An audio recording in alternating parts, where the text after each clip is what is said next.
Hello everyone. So on my complete beginner's guide to Miary video, which by the way, if you haven't seen, link will be down below in the description, I mentioned in the key moves section that all of Miary's moves are good, but if I talked about every single one of them, we'd be here for 5 hours. Well, this is the video where I talk about every single one of Miary's moves. Now, before we get into this, I want to explain what this video is and what this video isn't. First, this video isn't just going to be me rattling off moves, frame data, and the damage that they do and stuff like that. I'm going to do my best to give in-depth explanations as to how the move works, when you want to use it, and potentially some different setups or situations where you might want to use the move. What this move isn't going to be is an extremely in-depth explanation on every single move in all of the situations that you can use the move in. I want to give a general overview of all of the moves that Miary has in her move list and try explaining to you where you can use them or where you can try experimenting with them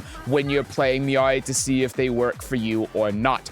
Also, keep in mind that Miary has only been out 1 week when this video comes out, so there is going to be stuff that's discovered with some of her moves in the future that I am not going to talk about in this video, because whether that I just don't know about that stuff or that stuff hasn't been discovered yet. Regardless of that, that kind of stuff is outside of the scope of this video, and those very specific things where we hone in on specific moves and what they can do and go in depth with single individual moves will be content for future videos on Miary. So if you like this video and you want to see more Miary content, please consider subscribing, because I will be making more Miary videos, and I will be making videos that go in depth on individual moves, setup situations, and stuff like that.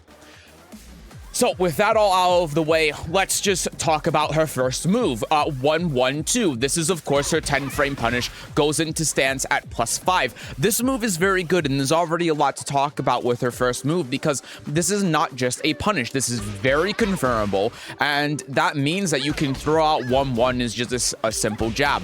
And it is -4 on hit, meaning that you still are able to move around, +3 on hit, and again, you can hit confirm it, go into stance, and then force mix-ups from there. Of course, we're going to talk more about individual stance moves more towards the end of the video in its own section. But what's important to know about 1-1-2, and this is going to get brought up a lot as we go in the stance, is the amount of options that you have afterwards to be able to mix your opponent, especially being +5.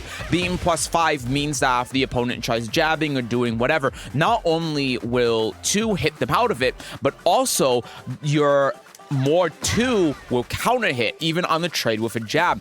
And that means that if the opponent tries down jabbing or anything, then you get full launcher. Now, the counterplay to this is that the opponent can power crush, and that can be a big issue. If I set the opponent up to power crush here, let me set them to get hit and then power crush.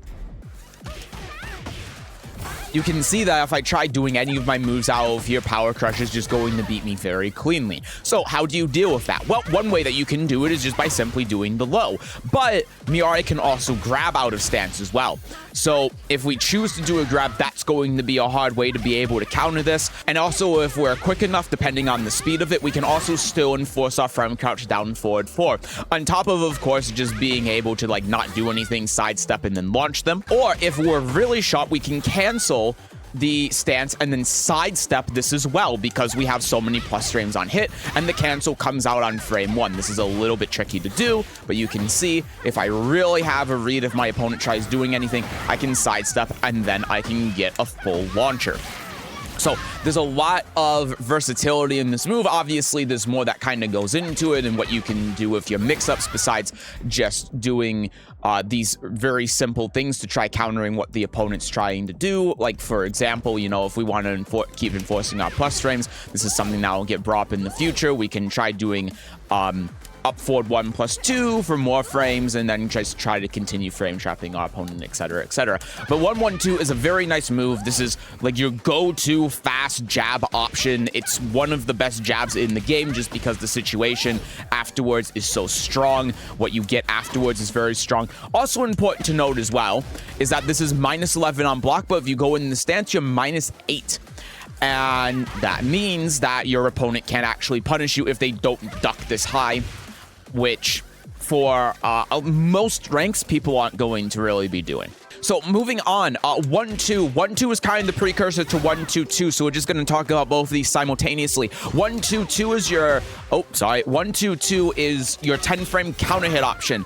It wall splats, it knocks them really far away. It's the same kind of animation as 2-2, except you have that first jab at the beginning, but it's pretty much the same animation and the same properties and all of that stuff. It's just that the difference is that 1-2, you can do 1-2, and then you can counter hit confirm the last hit if the opponent attacks into you after a situation where you have plus on block. So as an example, say you do down back 1+2, you can frame trap with 1-2, and this is especially powerful at the wall because if the opponent attempts to take the turn after one of your plus on block moves, so again, we'll just set them up to jab here, just so that they can do a really fast action to try continuing their turn. You can see we get full wall splat. So it's really good as like your hard read 10 frame option. However, in the same vein of doing 2-2 as a punish, because the situation is the same, 1-2-2 carries the same problems with it, which I talked about in the beginner's guide. I'll talk about here again, in that this resets neutral. And depending on the character you're playing against, this might not be a bad thing, but the more I play Miary, the more I realize that it's kind of hard for her to play out here in a lot of matchups. Like if she's playing against Victor or Clive, for instance, she actually really doesn't do very well out here. And that might mean that going for this 10 frame counter hit string might not be your best option against some characters, and it's better for you to do 1-1-2 instead to try counter hitting them, because yes, even though you're losing out on that 10 damage, the neutral reset situation is just so poor for Miary to be able to get back in the fight that it might be better for you to just take this +5 and try continuing your offense from there. Now, because it's so early with Miary, this might come down to, this might not be true, right? This is more from me, personal preference, because I play Lydia, and Lydia is a character who is very much supposed to be in your face, keep you standing, keep up the plus frames, and so that's what I'm kind of used to. And in Soul Calibur, I play Talon, and Talon is very much the same. So a move like this, in my mind, based on what I'm used to, just isn't very good because of this neutral reset situation. However, depending on your playstyle, you might actually prefer this because you might do better approaching the opponent these long ranges, playing neutral, doing a lot of this dash guarding, this dash sidestepping, and then trying to force out with punish from there, rather than trying to continuously utilize offensive pressure. So whether or not you use this move, I think comes down to two things. One, your general playstyle. Do you prefer keeping your plus frames and sacrificing damage so that you can continue to try enforcing mix-ups? Or do you prefer trying to play the neutral game from out long range, trying to bait the opponent with dash blocks, dash and sidestep, and trying to get a good whiff punish? I don't think that there's an objective truth to whether or not this move is something that you always want to use, is super good. It's just going to depend a lot on some various factors, such as what I mentioned. 1-3. 1-3 is a bit of an interesting move. Let me turn them off of punishment here. This is high mid. It's -6 on block, and it is 0 on hit. Oh god, it is 0 on hit. It does 15 damage. And having a move that's high mid like this is generally pretty good. Now, the issue that I've come to realize with this move is that 1-1 is simply better in most ways. It does 5 less damage, and that's something you really have to consider when the opponent is at low health. However, 1-1 jails on block and is -4 as opposed to -6, giving you more leeway to be able to move around more and giving you more access to being able to do something like Power Crush afterwards, or even Sabaki. The problem with Miary Sabaki is it's only active from frames 5 through 10, which means if you do 1-3 on block and the opponent jabs, Sabaki will not work. However, if you do it after 1-1, it will. Let me demonstrate this here by setting them up for punishment. If I do this, you can see Sabaki will work, and then I can get if they would do it again, I can get a guaranteed follow-up. However, if I do 1-3 here and I try going afterwards, if they would actually block the second hit, then I cannot. So that's one thing you have to consider on top of, you know, being -6 and being able to move around and all of that. But then you also have to consider the frames on hit. Again, 1-1-2 is very confirmable, leaving you at +5 with 22 damage. If this normal hits, you are off to the races. However, if you do 1-3, it's only giving you 15 and it's leaving you 0. And yes, that means that Miary still has leeway to be able to move around, to do stuff, but she also doesn't have very good counter hit tools that are faster than 15 frames, whereas a lot of characters in this game are going to have some sort of magic 4 tools. And the one that Miary does have, back 1-4, is very risky. And the reason for that is because it's a high, and the second hit, even if they don't duck it, is -13 on block. And she cannot do this even after 1-3. Which means that Miary's options are a lot more limited, even if you don't end up finishing this string. So that kind of begs the question, is 1-3 even worth using? And it kind of is. The thing that this can catch an opponent out on is if they try moving after the jab, because this does not jail. So this can be a way for you to just squeeze in 10 damage. For example, if I set my opponent to jab here and then sidestep, you can see how like down forward 4 whiff. But if I do 1-3 and they try sidestepping afterwards, then the second hit of 1-3 will hit, whereas 1-1 won't because it jails. So this might be a situation when you want to utilize this move in scramble situations where the opponent's health is low and you're just trying to get that one little hit in, because 1-3 can potentially do that, especially if you're doing a lot of jab checking, and then you're able to get that in on top of it being natural and giving you that 15 damage. But generally speaking, you're rather off doing 1-1, because if 1-1 hits, again, you can hit confirm it and then you just get more damage and it's better frame wise, and it's just kind of better in every regard, unless they like duck the first jab. Then maybe this can catch out, but that's such a niche situation that I don't think it's really relevant. Okay, so 2-2. So this is the exact same move as Miary's 10-frame counter hit, 1-2-2. The 2-2 part of this is exactly the same in both regards. So this situation, what we're going to talk about, is kind of the same. To reiterate, really what this comes down to is like what matchup you're playing against. So for example, again, if you're playing against a long-range character like Victor or Clive, this move is going to be significantly worse, because when they get knocked away like this, it's a lot harder for Miary to be able to approach those characters, and so you're probably better off a lot of the time, sorry Lydia Brain, doing 1-1-2 instead, because even though it's giving you 8 less damage, it allows you to keep those plus frames and stay in the opponent's face and not give them the neutral advantage by resetting neutral at long range. But also, whether you use this over 1-1-2 is going to come down the play style as well. Do you prefer trying to knock away the opponent and play the neutral game out here, or do you prefer to play up close with plus frames and try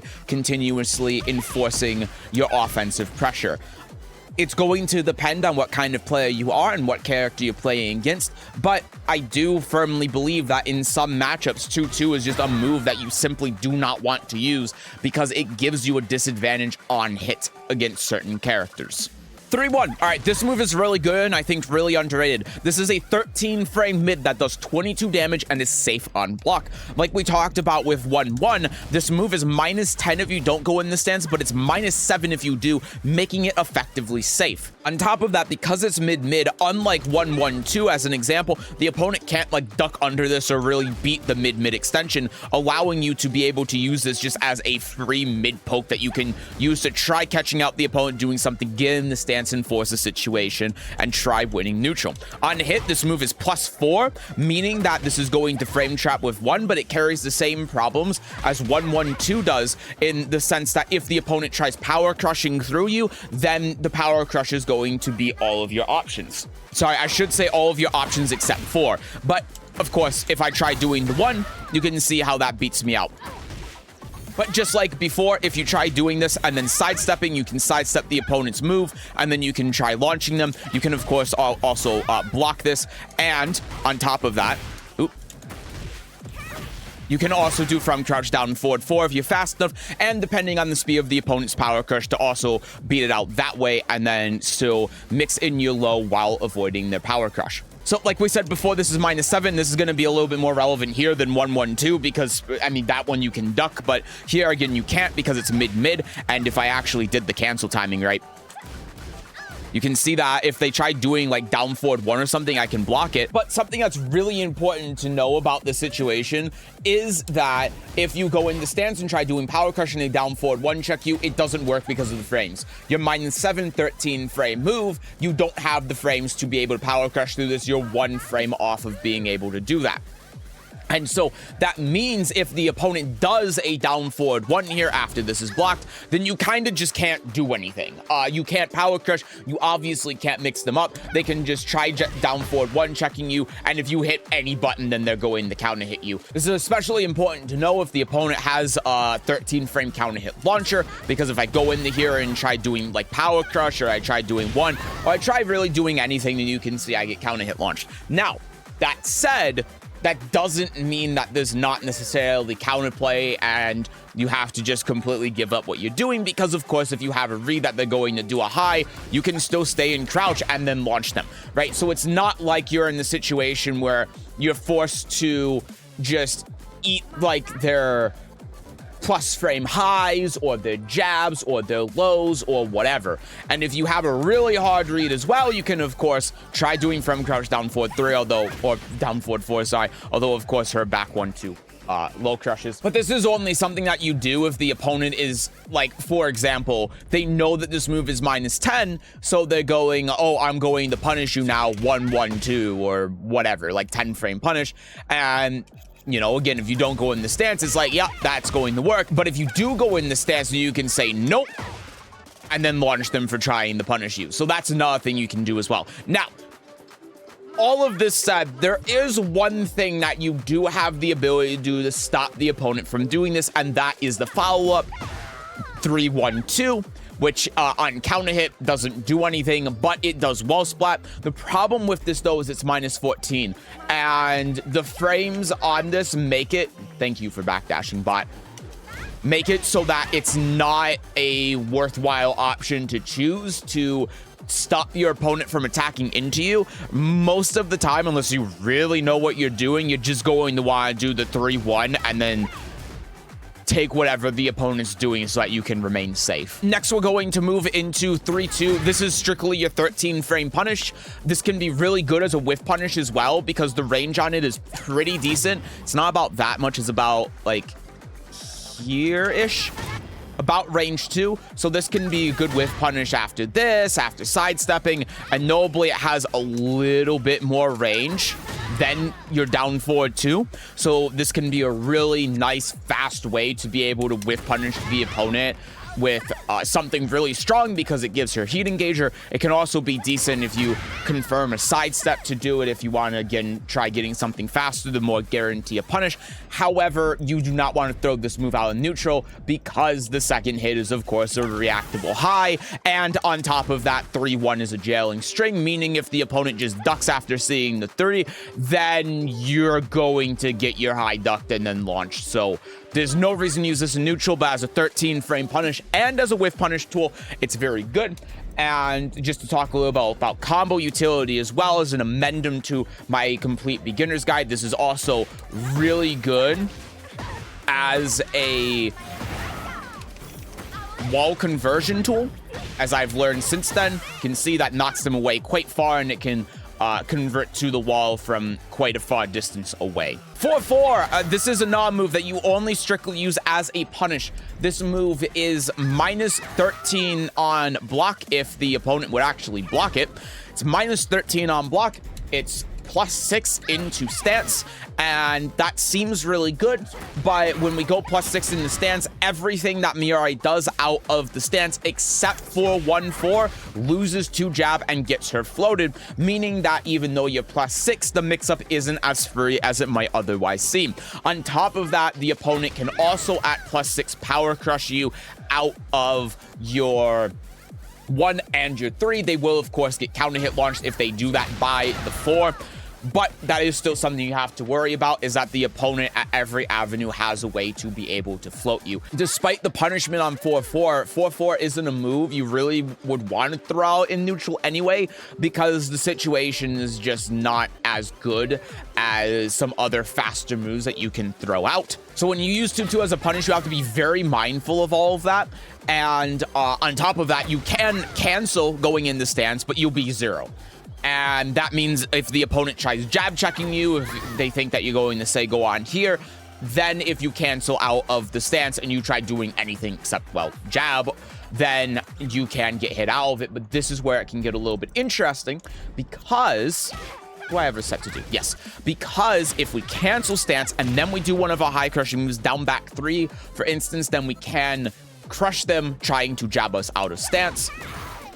Like if we did something like, not 2, but if we did 3, and then we can try counter hit launching them from there, on top of just having another low that we can use to mix them up. So it's a bit of a complicated situation that you get after this move, but you strictly only want to use it as a 12-frame punish. You don't want to just be throwing it out on neutral because, again, it's punishable on block. And I suppose now that I'm saying this, another thing that you can do, which I'm sure is going to get brought up in the future with the down forward 1 string, is that when you do this and you go into here, you can actually cancel and then still duck under the opponent's jab attempt and then launch them. And if they power crush, you can, of course, get off and then block the power crush and then punish them. So you do still have options outside of just needing to try to get a hard read on what the opponent is going to do. But 4-4 is a move that I think is a little bit of a weird punish because of this dynamic, and you might be better off using back 1-4, which we'll talk about later, rather than 4-4, just because the situation here is so awkward, and back 1-4 you get pretty good Oki afterwards. Now, this is something that people might disagree on, or people might find good ways to be able to utilize this move in the future, but I honestly think that 4-4 just isn't a good punish, and back 1-4, in my opinion, is just strictly better. And you should, if you're ever going to use this move, you only use it as a punish, but I genuinely think that this is a move you just should never really be using at all. 1+2. 1+2 is a demon paw. I know it's not like a forward input. I know it's the input of a demon's breath, but it has more of like the frames and the long range utility of a demon paw without having that forward input. This is a 15-frame mid-high heat engager. It's -9 on block, as you can see, and this is just a really good mid poke. You can also use it from while rising, so it's very similar to Clive's 1+2 in a lot of ways. The difference is it's 2 frames slower than Clive's, but it has a lot more forward movement. This hits from very far away, you can see, and if we let the first hit whiff, you can see that second hit hits from an absolute eternity away. Not quite that far, but almost range 3.5. Well, not 3.5, almost range 3. There we go. So very, very good range on this move. A very good poke. Again, a move that you can do from crouch, and you can also do from while running, of course. If we're out here and we've run in and we let go of the forward button, then we can just let that 1+2 rip from long range and try hitting them with an approaching mid if they're trying to duck for like while running 2-1 as an example. It's a very, very good move. And on top of that, it tracks to sidestep right. Now, right now, there's I've been having some debates in my chat whether you're supposed to sidestep Miary to the right or left. In my opinion, if she's in crouch or stance, you sidestep it to the left. If she is in neutral, like standing, and you sidestep her to the right. The reason is that a lot of her moves, like down 3, for example, don't track sidestep right. Down forward 4 doesn't track sidestep right. Down forward 2 doesn't. Her hop kick doesn't. Up 3 doesn't if the jab would actually connect. However, if they sidestep to the left here, then down forward 4 will track. Down 3 will track. Down forward 2 will track. Hop kick will track. And up 3 will track, which is notable because when she's in heat, this is, of course, an orbital heal. So it's my opinion that the correct way to sidestep Miary in neutral is to the right, and that's why this move says it has good right sidestep tracking, because most of the time now, after the Falkenraum update, when there's this bit of text that's on the move list, it means that the intended direction to sidestep the character is whatever direction that this move is noted as tracking to. So it's a very good move to be able to track specifically to that side. It loses the sidestep left, but if they're doing that, then you can just down forward to them or something.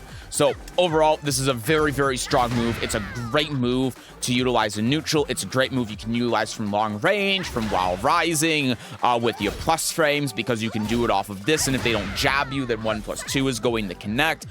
There's a lot that you can do with this move that's very good. And on top of that as well, this gives you a full combo on Heat Dash, and that makes this a really, really solid poke as well. Forward 2. This is a Punch Sabaki. This move is terrible. The problem with this move is that the parry frames are only active on frames 5 through 10.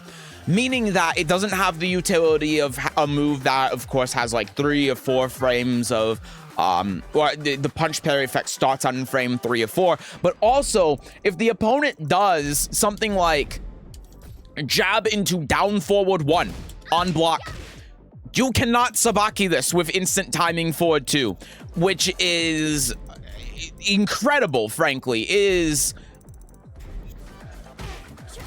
so bad that this isn't the case. I actually have to delay this, and then I can follow up with core circle forward 1. This move is terrible, on top of being minus 13 on block. Now, that said, it still has the punch parry applications, moves that you are, or strings, I should say, that you're supposed to punch parry. This move is still going to work on that stuff.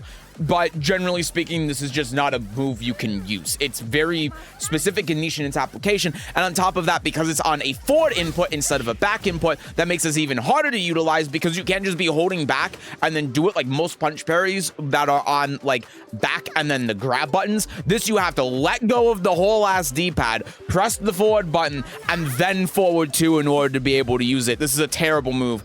I can see, and I hope this move gets buffed in the future, even if it's just the frames. But right now, because there's only 5 frames with his sabakis, it's just not usable. All right, forward 4. Forward 4 is a great move. It's natural mid on normal hit. One important thing to know about this move, though, is it's not free. The opponent can actually power crush through the second hit. No one's going to be doing this. No one's ever going to know that you can do this, but you can. So that's something you have to be a little bit worried about, that this isn't just completely free against an aware opponent. And if you do this at low HP and the opponent throws out Power Crush, then you will just die. The first hit, though, is only minus 6 on block, meaning that it doesn't... It is something that you can avoid against an opponent who's just always throwing out Power Crush, but there is counterplay to it, even though it's not very well known. However, the move is still really good. Not only is it going the wall splat from eternity away if I can set them stand block, and the reason for that is because of the pushback, it can also change the opponent's position in neutral. So if we're in a situation like, say, this here, if I can, yeah, like this will work. And I do forward 4 and then down 2. See how I can reposition them more towards the wall, allowing me to try fighting for a positional advantage with these moves, even on block, which is something that makes this move quite nice. It's also a non-move you can use from out here. Because Miary doesn't have a while running 4, you can run in and do while running 4 as, or forward 4 as while running 4, and that's going to be a way to be able to do a faster save mid to mix up with your while running 2-1 if the opponent is ducking. On top of that, of course, being able to just wall splat from basically anywhere is obviously going to be really strong. Like, for example, if we're in this situation and let's say, oh, my opponent whiffed, and then I do this, I'm going to be able to get full combo from there because I get the wall splat from the side, which is great. Some moves, of course, historically have had the ability to sidestep from a side angle, but I don't think that Tekken has had a move that allows you to choose in this way, which makes this move very, very good and give it a lot of utility. Now, the other thing about this as well is that while you are in heat, this move goes from being minus 9 on block with the second hit to being plus 2. Now, because of the pushback, it's going to make it pretty difficult for you to just do like your 1-2-2 counter hit or even your 1-1, but because of the plus frames, it still gives you a bit of a neutral advantage and allows you to run in and try continuing your offense from there. So this move just gets even better in heat. And on top of that, it does more damage while in heat, 37 damage while in heat, and 32 while not in heat. So that's just an added bonus as well. Forward 4-4-4 is a move that you would only use in combos, and it's only for very simple combos. You don't ever use this move in neutral because it's mid-high-high, and this last hit, even if the second hit is counter hit, is not natural, as you can see. And that means that this move is completely a gimmick. It doesn't do anything, it's not worth using, and it's not worth your time. Stop right there. Okay, hi. I'm editing this right now, and there were a couple of moves in this video that I'm sitting down, by the way. I know it's going to look different in editing, so I'm not redoing this. It's 3 a.m. Listen, there were a couple of moves in this video where I didn't quite know what to say about them. I didn't quite know what to talk about. And I have been experimenting with those moves the past week so I could interject it now into the video afterwards. This is not one of those moves. This move sucks. But for the sake of completion for the video, I'm here to interject for the first time of a couple of times on forward 4-4 or forward 4-4-4, whatever. So, all right, listen, here's the intended purpose behind this move. This move, if the opponent tries power crushing, I have this set up already, through forward 4-2, will beat power crush. That's the intention. It will, the second hit here will actually just straight up beat power crush. And there are two other things about this as well. One, it's +9 on block. Two, these first two hits are actually natural on normal hit. So this isn't like only a combo move. There is something here that tells me like there is some sort of intention to use it in neutral, but I'm gonna be real with you, I just don't see it. For one, you can fuzzy duck this. I've been practicing this for about 2 minutes and you can fuzzy duck it. Let's see if I can get the timing again real quick.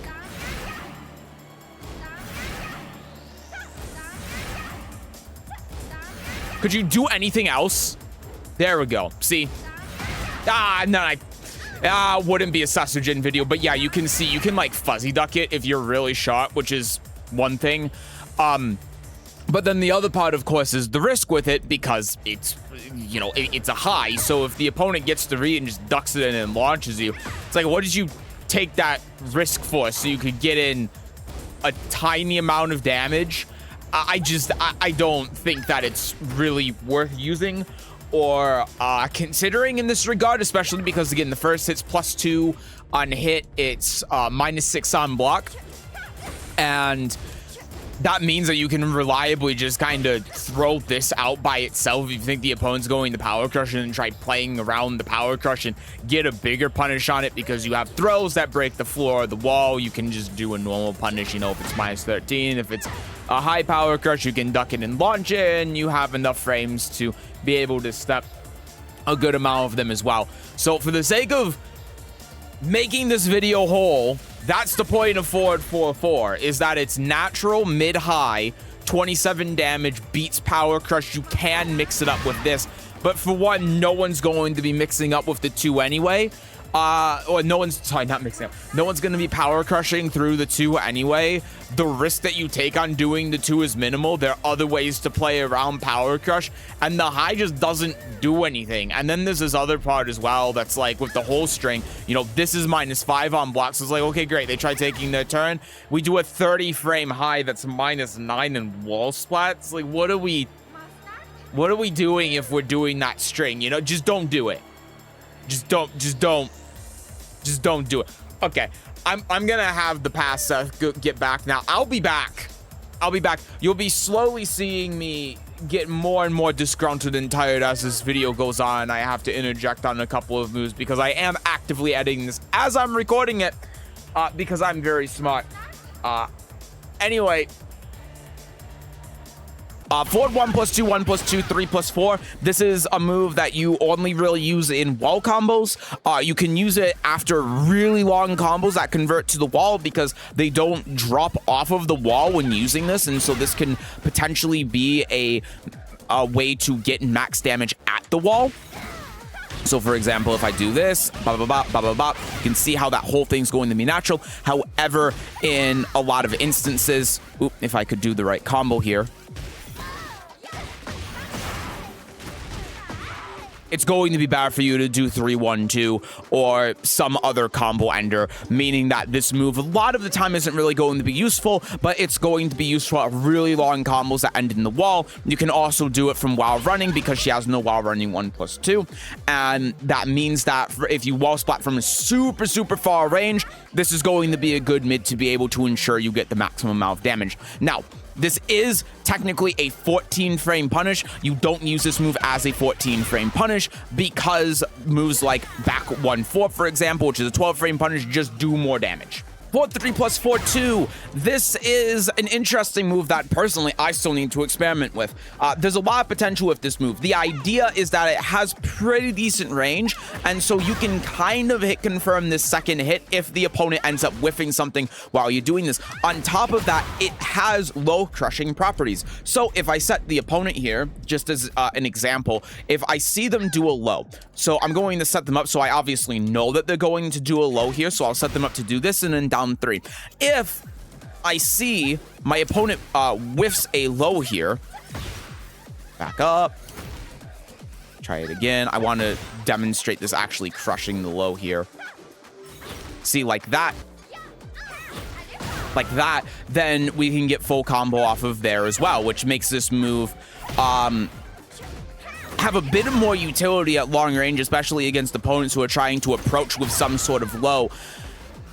Again, it's a move that I have to experiment with a bit more. Personally, this is one of the few moves I haven't really used with Miary, just because obviously the risk on it with the second hit being launch punishable is quite high. But the first hit by itself, +3 on hit and -9 on block, meaning if you just throw this first hit out and then try hit confirming, it's safe and it's natural on normal hit, meaning that if you do get this hit confirm, this can be a really great way to launch an opponent from long range. Her down forward 1 series is another interesting one.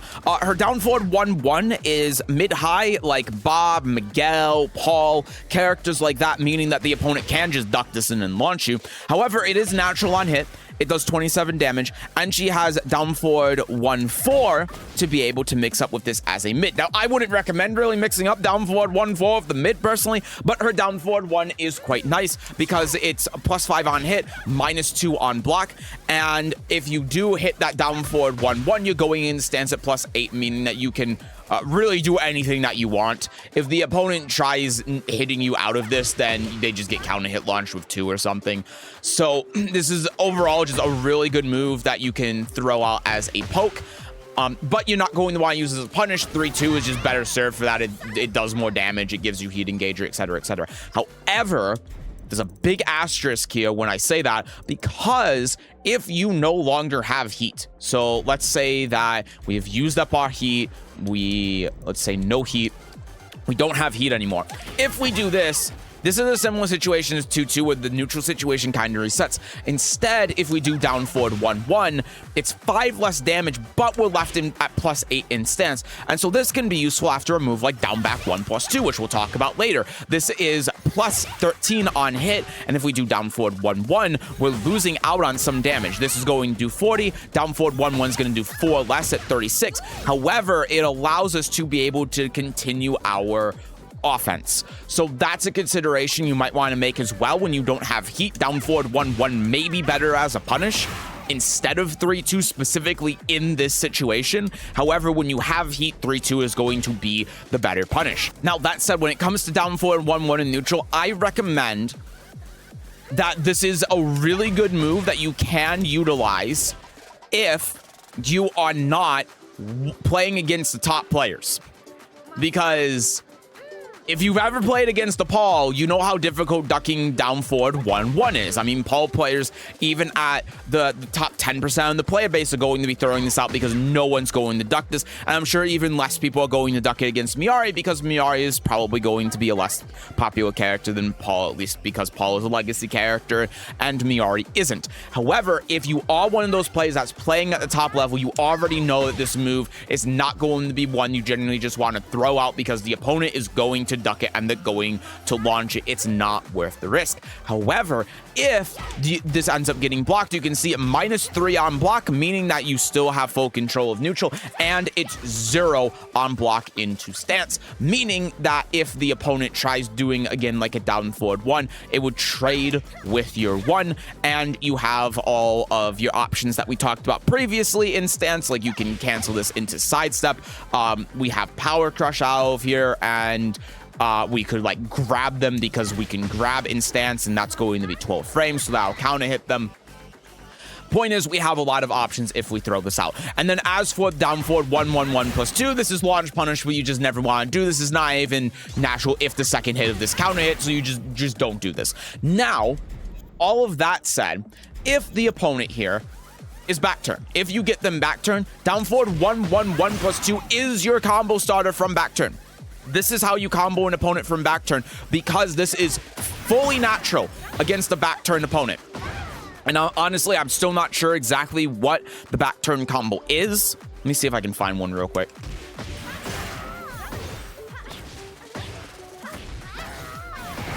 We can just do the standard combo. The ender needs a little bit of adjustment. However, it seems like we can just do our standard combo. We can do this, and then boop, boop, and then that's 101.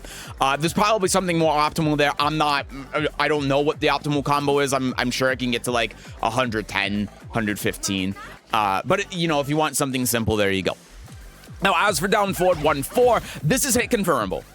And this is where the strength in down forward 1 really lies, because it's not quite that confirmable, but you can see how confirmable this is, and it puts you +6 into stance, like with 4-4. And like with 4-4, again, if you go in the stance at +6, if the opponent tries, if you try doing anything except 1, the opponent can jab and float you. Your 3 is 19 frames, and your 4 is 18, and of course your 2 is 23. You don't really want to use this move in this situation. So the only thing that you can do here to stop the opponent from doing that is you can do 1-4. Now, the difference with this instead of 4-4 is that if you cancel this, you are -6, meaning that if the opponent jabs you and you try sidestepping or doing really anything, you will get hit, you will get clipped. So you have to be very mindful of that as well. And like we talked about with 4-4 as well, what you can do is you can go into stance here, and then you can cancel and duck, and if they try jabbing you out of this, then you can duck and launch them. So, for example, if we go here and then try doing the 3, you can see we get hit out of that. If we try doing the 4, we get hit out of that.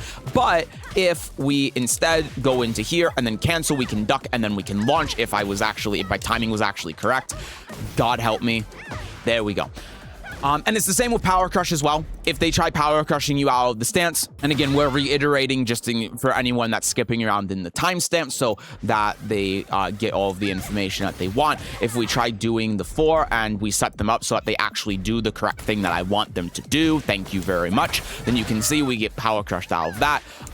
And if we do this, we get Power Crushed out of that. But of course, if we cancel the stance, we can block it, and then we can punish them for throwing out the Power Crush. And if they have a high Power Crush, even better, we can just duck, and then we avoid the jab, and we avoid the Power Crush simultaneously, and we can launch them. Miari's very good against characters that have high Power Crushes. So yeah, down forward 1, really down forward 1, the strength of this is the fact that you can hit confirm the second hit. Now, the counter hit launcher, I should point out, on down forward 1-4 can be nice. However, it's not something you're really going to want to just do, because it's -13 on block, and you really generally don't want to be risking -13 for a launcher. There's just better stuff that you can do to try facilitating that. The reasons why I can make an entire video on, but generally speaking, you just don't want to try going for this just for the counter hit launcher aspect of it, because the punishment is bad enough that you're just better off doing like down forward 1 and then sidestepping them and trying to launch them, right? Like, why would you go for that counter hit launcher when if they're going to hit a button afterwards, I can just go, ooh, safe launcher, while step blocking and guarding whatever my opponent does. You know, it does to me. I don't think it's worth using for that. Instead, you're really using it for that hit confirm aspect of it. Down forward 2. Her down forward 2 is great. Her down forward 2 is fantastic. This move tracks to sidestep left, and that means that if you try going into stance and the opponent tries sidestepping, so let's say we talked about, what did we talk about? We talked about like her 3-1. If she does this and goes into stance, you can see that she can sidestep this left. However, if we cancel and we do this correctly, we can actually down forward 2 to catch this sidestep left, which makes this move very strong, especially if we're in like a crouching state, because we can crouch and then we can try crouch canceling down forward 1. This is also true off of our moves that leave us in crouch. So say up 1 plus 2, we can crouch cancel and then try doing down forward 2. And this is probably better if I actually step into the foreground here to my opponent's left to try catching them, but you can see that that's also going to be a good way to be able to catch them. I mean, this move's great. It's a great down forward 2, -7 on block. Really, really good tracking. And yeah, besides that, you know, it's just a stand down forward 2. It's a good move to use. Down forward 3. This is another move that me personally I need to use more. The first hit, this is +4 on hit, and it is -9 on block. It's very standard for a mid homing move. Now the strength of this move really is that the second hit here is wall spots, and you can also spend a good chunk of time waiting for the second hit. Not an eternity, but you can spend enough time where sometimes you can actually see if the opponent has sidestepped and then try hitting them after the sidestep. Now, the tricky part about doing that, though, is that this is a bot, right? This is a bot setup to sidestep left. A real opponent, a lot of the time, especially at high level, is going to sidestep guard, and if they sidestep guard and you try confirming this because of this sidestep and they sidestep block and they block the first hit and then they subsequently block the second hit, it's -13, and that is not great. Now, that said, it has pretty stellar range. It has pretty great range, and this can make this a good tool from trying to approach it around range 3, and the simple reason is because if the opponent tries doing anything, if they try approaching you, if they try, you know, sidestepping and approaching or anything like this, then this can be something that catches them off guard and, of course, wall spots them on top of, you know, both hits non-jailing, so if they try doing anything after blocking the first one, then they'll get hit. Now, that said, is that worth -13? Maybe. It's not my personal playstyle. This isn't a move that I would generally like to use as a mid, but it stands to reason that as a mid homing move, it's pretty standard. It's good that Miary has one, and the range in particular makes this move quite usable at around this range. However, if you're any closer, say here, back 2-3, which we'll get into soon, is probably going to be the better move for tracking sidestep because it's just 13 frames and it's safe and you can confirm it on hit into a mix.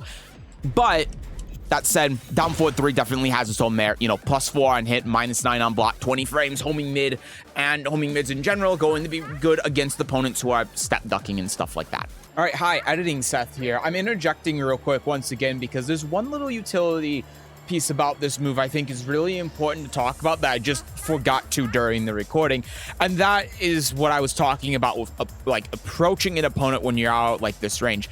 So the thing is that you have forward 3, right? And forward 3 is a very important move. We talk about this later in the video for catching opponents out at long range who are trying to sidestep when you're trying to run in and do like while running 2-1 or while running 3, right? The problem though with forward 3 is it's a forward motion, and you have a running 3. So you're not just going to get forward 3 by running at the opponent, which means you can get in some situations where you want a homing mid for your approach, but if you're like out here, it's really awkward because if I try going in and do forward 3, look, it whiffs from there, right?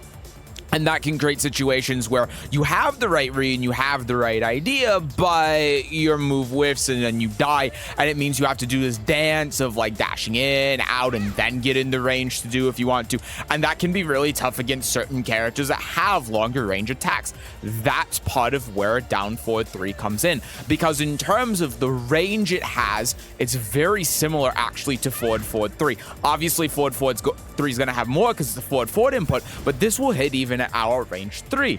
And because this is on a down forward input, what you can do out here is run in and then down forward 3.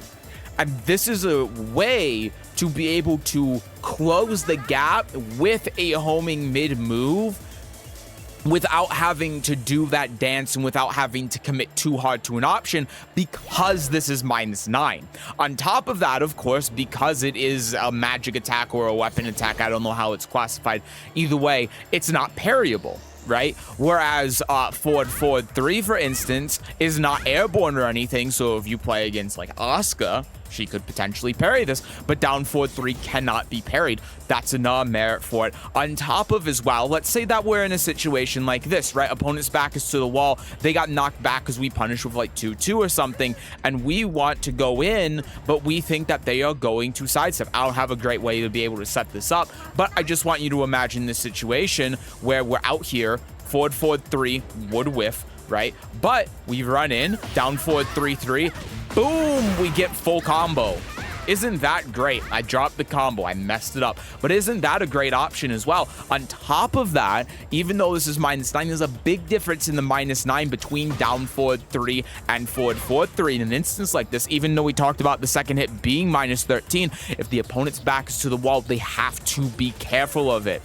And they have to be careful of it because if they swing into the second hit, or let's even say they try sidestepping, right? Just for the sake of example, boom, wall splat and then full combo, which is another reason why run up down forward 3 can be good, because if they're scared of that, we could start enforcing our front crouch mix even though we're -9. It gives us a little bit more leeway to control the wall and control the neutral situation that we wouldn't get if, say, forward 4-3 is blocked, because it's just a straight -9. There's no threat afterwards, so the opponent can just do whatever they want and we're at their mercy.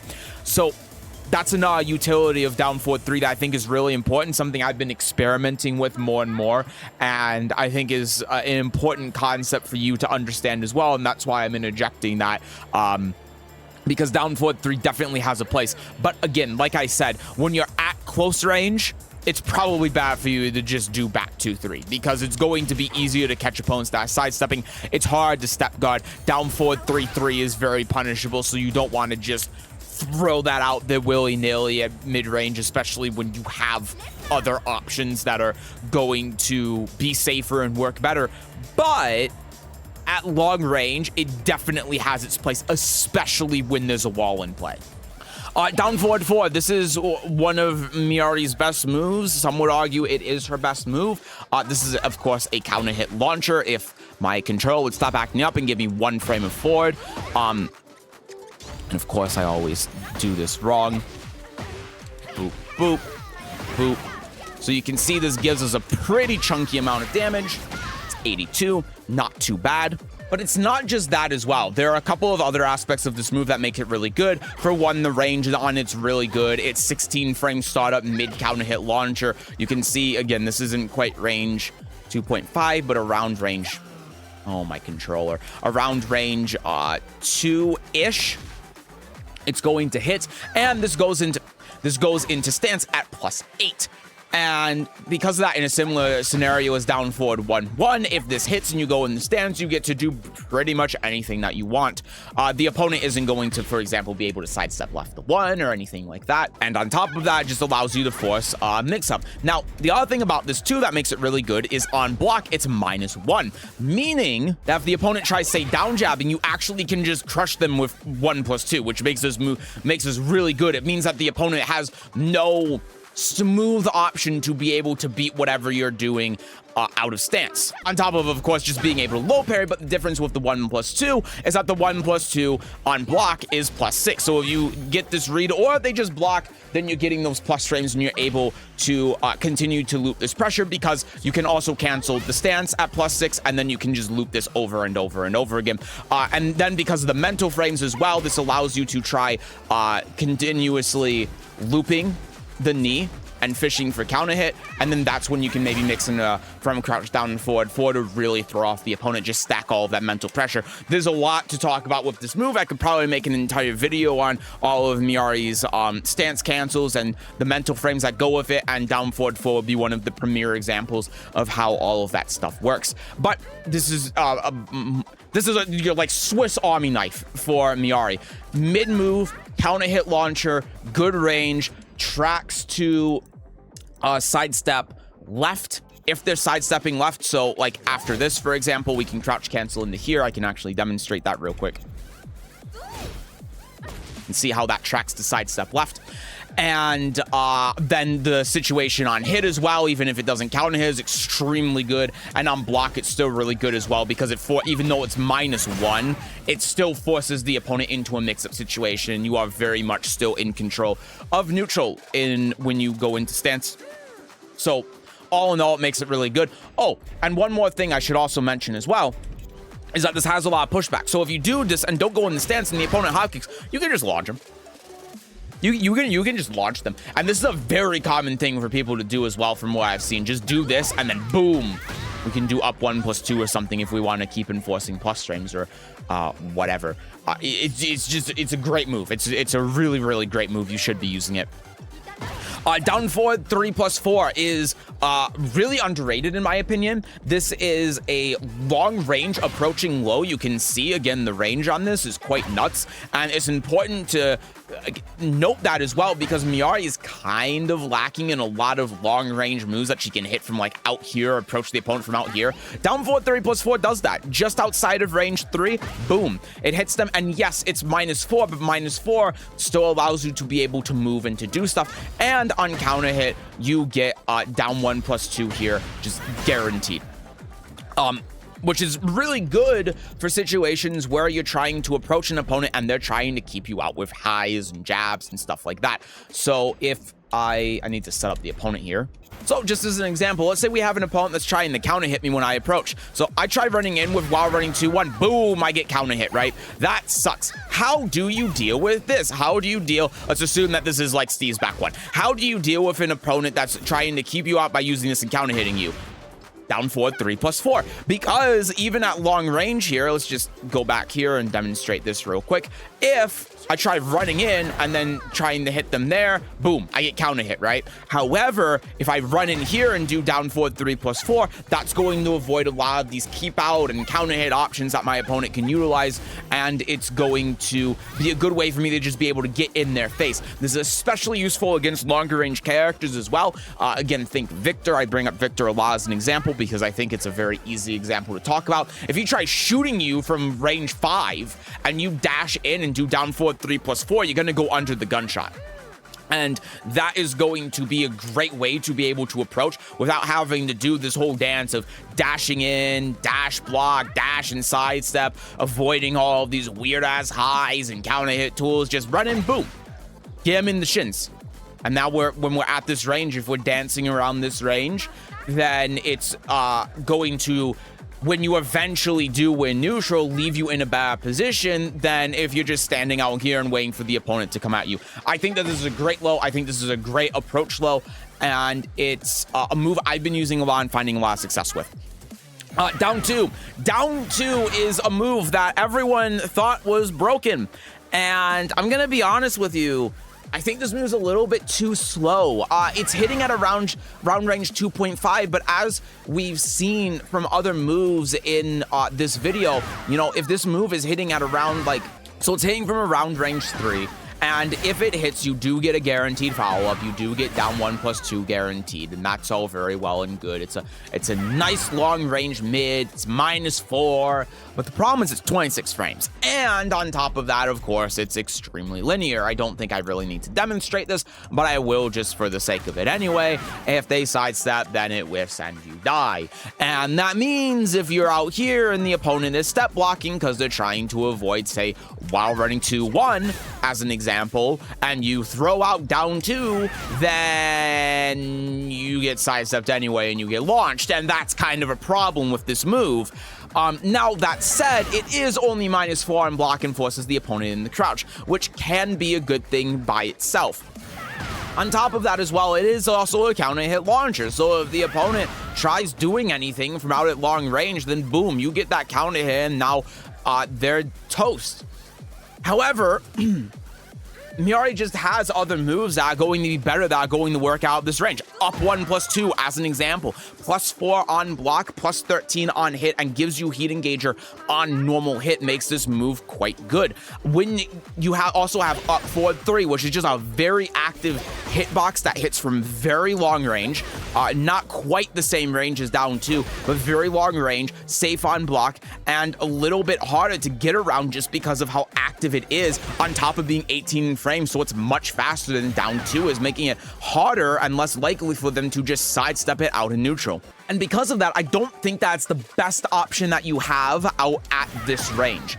I think that Miary just simply has better options that she can utilize to try getting in, whether it's just playing the normal neutral game and trying to dash block in and get closer to the opponent, or using some of her other long-range tools that she has that are also just as linear, but give her more reward on block and hit. So that begs the question, then, what is down 2 even used for? Because then if you're at close range, well, yeah, it's a counter hit launcher, but so is down forward 4, and it just just kind of works for that too. But what I would say is it's probably going to be best around this range. When you're really up close to the opponent, you just have better things that you can do, of course. But when you're out like here, when down forward 4, if they backdash is going to whiff, that's where down 2 comes into play. It's specifically when you're at ranges where you're at like the tip range of being able to use these moves, but if the opponent just decides to backdash out of it, then, well, your move is simply going to whiff.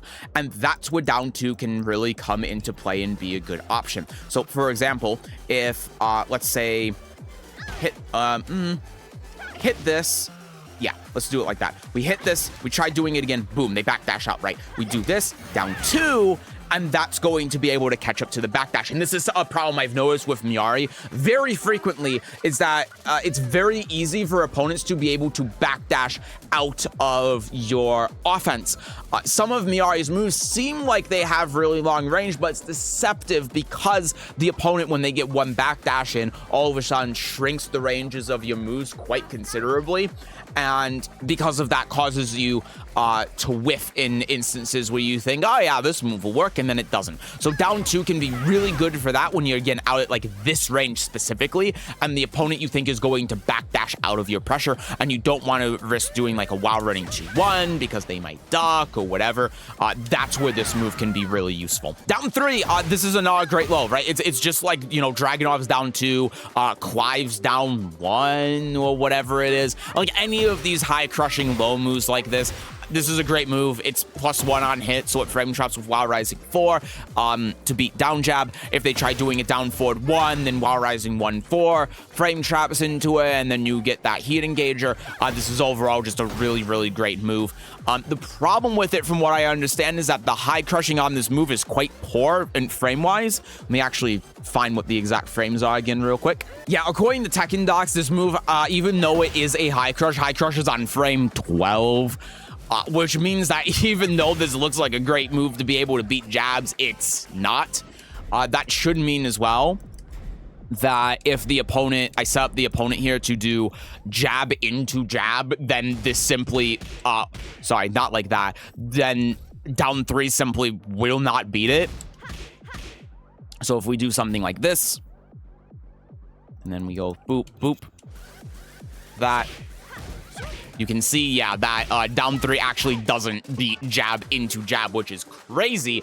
But that means that you're essentially using this as a standing low most of the time. Now, that said, you can still high crush with it, of course. And if you approach an opponent, or the opponent is like out here, will jab will whiff, that's what can make this really good, because it has a little bit of forward movement. So I don't know a great way to be able to demonstrate this, but if I'm like out here and I'm trying to approach my opponent and I use down 3 to approach, you can see if they try jabbing me out of my approach, down 3 is going to work there.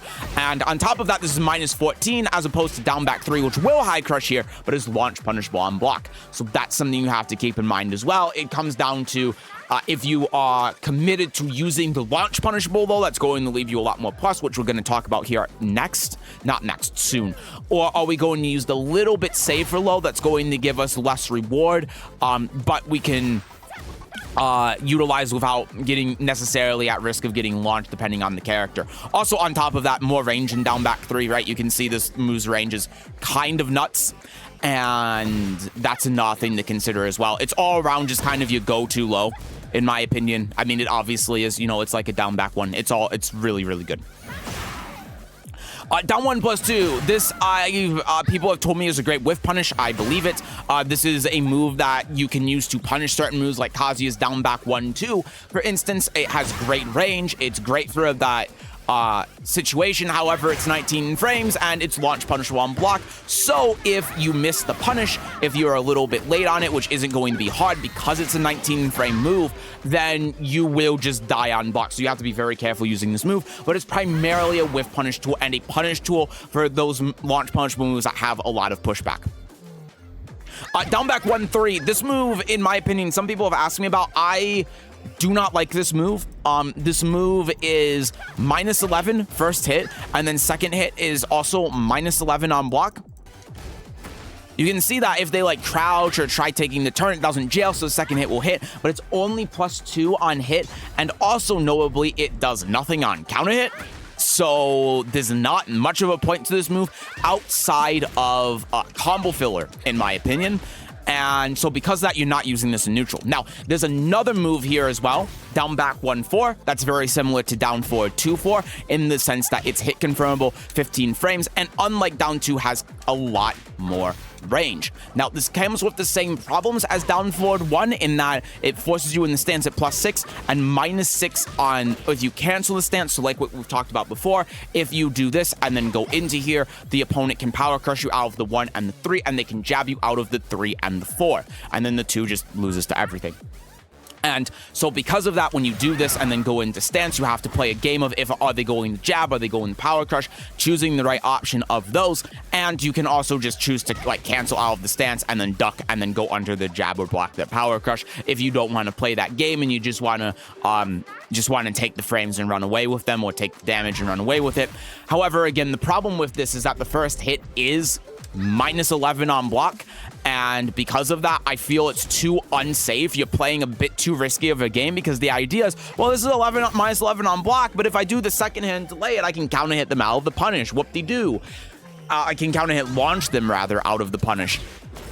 And yes, that is true. You can do that, but in my opinion, it's just not worth going for that when you have other mids that you can utilize that are just going to be stronger, and you don't have to play that weird game where you're at a very disadvantageous situation if you just throw this out, because again, it's -13, and the opponent can choose to just hold the back button and not do anything if you're doing that, and they'll be fine, because again, you're -11, so even if they don't punish this, what are you doing?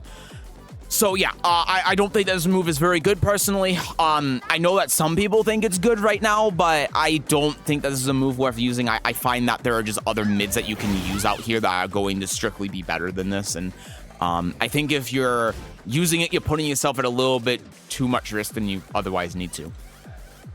Down back 3. So we just talked about this move a little bit with down 3. This is going to be your big, like, high crushing counter hit low. So yeah, if we set up the opponent here, you can see it high crushes on frame 8, and it is a counter hit launcher, which is obviously very good. You can just do the standard combo here. If my controller would ever work with me, I can't wait to get rid of this thing. Boop, boop, boop, boop, doot, doot, doot, and then go here. Boom, right? Full combo, 87 damage without heat or anything. Very basic combo. Really good stuff. Of course, the problem with this is that it's launch punishable, but you get so much reward out of it, it's worth it being launch punishable. Again, for one, it counter hit launches. It's -26, but it's +5 on hit, meaning that if the opponent tries doing anything, then you just get Wild Rising 1-4, and that's heat engager. And because of that, if the opponent's being very passive, you can start doing stuff like up 1+2, or you can go into here and then like do Wild Rising 3 for plus frames, or like what I was trying to demonstrate, crutch cancel, and then go for your big house sweep from there. Or if we're in heat, we can just like do this, and if the opponent blocks it, we're +4. We have so many options here with being +5 that even on normal hit, the reward we get out of this is huge, and that makes this move a very good one to use, but you just have to remember that it's launch. So this is just kind of your go-to low, right? I mean, down 3 is your go-to low, but down back 3 is your go-to chunky low, because you just get such an advantageous situation on hit. And so where you want to use this move is just when you know that the opponent isn't going to block low. So if you're going to do this, a lot of the time it's like long range, or you think like, the opponent might block low, but I want to throw out a low to try getting them to do something. This is the move where you say, I know you're not blocking low. I know that you're just going to stand block. I know you're going to sit there, so I'm going to hit you with this, and that's going to open me up for being able to dish out Tundra. I mean, look at this sequence. This. They're at 141. That did 59 damage, that sequence. Now, it was 2 launch punishable lows in a row, but still, like, you can mix this up with Wild Rising 1-4 again, and then hit confirm that, and then you get heat engager from there as well, and then that's also doing a big chunk. So, you have a ton of options. And that's what makes this move really good if you have that read. And it's also like your high crushing low, besides a generic, say, down 4 or down jab. And then we're going into the 4th low for Miary, And all 4 of her lows serve their own purpose, and they're great. Down back 4 is just +1 on hit, -12 on block. It's a great low. It's a great low because the opponents can't launch punish it. Even Kazuya, Eddie, they can't launch it because it's -12 on block. And it still leaves you plus on hit, meaning that you can do 1-2 afterwards to try frame trapping them. Or, of course, you can just try like sidestepping. If they try doing anything, you can launch them. You very much have control of neutral from this position. And you can try going in the stance and doing something from stance as well if you want to, if they're being very patient. But this is just a nice little low poke to try ending out rounds. 13 damage is quite good for this kind of move, and it has pretty decent range too for what it is. A lot of moves like this are going to have a lot less range, but Miari's is actually quite nice in the range department. It's not hitting from an eternity away, but it's really not bad. This is a great low to use if you want to just use a safe low and not really get punished for throwing one out there and trying to harass the opponent into ducking. Down back 1+2. This move is great. It's +3 on block, and on normal hit, this gives you 3-2 guaranteed for a, hold on, heat engager. 40 damage, really good. And like what we talked about before, you can also do down forward 1-1 instead if you don't have heat or don't want the heat engage, and that leaves you +8 in stance as well. This move is extremely strong. This move is very, very good. On top of course, the properties on hit and block, again, with it being +3, meaning that you get frame chops off of like 1-2, and it allows you to just do whatever you want. It also has really good range. This is hitting from well past range 2. I think around here, range 2.5, if I remember correctly. Yeah, 2.5 this is hitting, making this actually a really nice whiff punish from long range. And on top of that, great to use after sidestepping as well to keep up your plus strings. You can just do down back 1+2, sidestep down back 1+2, and if the opponent tries retaliating afterwards because you're +3, I mean, not go into here, let me go into punish real quick, and just demonstrate by them using, yeah, like a jab, right? So we do this, sidestep, and they jab. Oh my God, help me. Oh, right, it's going to do that because it's a high. But you can see, yeah, there, if the opponent tries retaliating afterwards, I hate this controller, then boom, right? We get that heat engager with down back 1+2 while allowing us to be able to continue our offense, which makes us really good. And that means that in order for the opponent to be able to catch us, they're going to have to use a slower move. They're going to have to use like some sort of homing move. And you might know where this is going, how we can use this in conjunction with our other moves, but the opponent might have to try using a homing move to be able to catch us, getting a read on that. And if they start doing that, boom, counter hit launcher. And that's what makes this really nice. And even with like a down forward 1, because we're +3, if the opponent tries doing a down forward 1 here, they try just mid-checking us, not only, again, do we have the ability to be able to, if I didn't do it as fast, hold on. There we go. I was doing a little bit too fast because I'm still not quite used to the animation. We can still punish with that. On top of that, down forward just kills them. It just launches them. In fact, that should trade, so I guess I did the down forward 1 a little bit later. But regardless, you still get the idea on how this works. There we go. That should be the right timing. So again, because we're +3, boom, it trades, and we still get full combo. Apparently, up 3 doesn't work because of the pushback. Hold on a second. Yeah. So this is a really wonky thing with Miary, but her combos are kind of inconsistent, but the way to make them more consistent is sidestep right. So here, we can sidestep right, and then we can full combo off of this. Just a weird axis thing. And then that ends up dropping. So I need to get better with how I utilize my combo here. You can see, boop, boop. And then we can just get ender. You know what? I'm just going to do it like this because honestly, I'm not too sure what you do in this situation because this kind of situation has never come up before. So I'm explaining it just because this is how it works on paper, but boom. We get at least 80 damage with a better ender. I'm still not sure what exactly that would be. Oh, you know what you could probably do?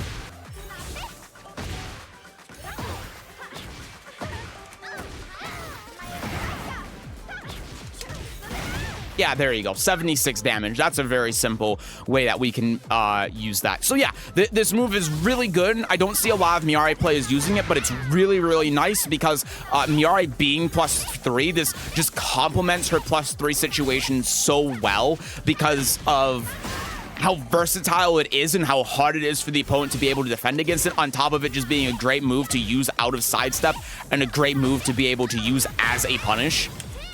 because it gives you that heat engager on normal hit, and it makes Miary really hard to deal with at +3. All right, back 1-4. This is her 12-frame punish. It's also a counter hit launcher, so we can do something like this, and this, and this, and boom, 62. Couple problems with it, though. Obviously, it's high, but it's also -13 on block if they block the second high, so even if they don't duck it, they still get a punish on you. And counter hit confirming this is kind of possible. It's kind of possible, but the more I've tried, the more I've been like, in a real game situation, it's pretty damn difficult.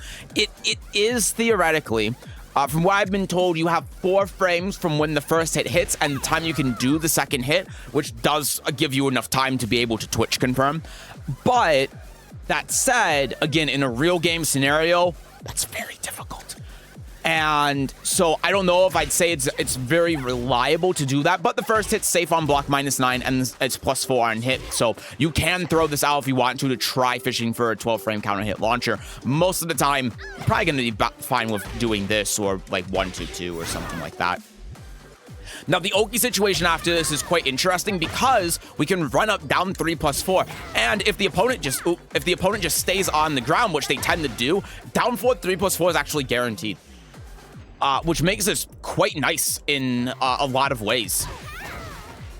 So you can see if they wake up backwards, obviously the distance is quite far, but yeah, if they just do this, we can even get down 1 +2 if we want to. So the opponent has to tack. If they don't tack, then this just hits. Now, if they do tack, of course, then, well, they tack out of the low, but if they tack out of the low, then we can do while running moves, right? So we can do while running 2-1, we can do while running 3 and go in the stance.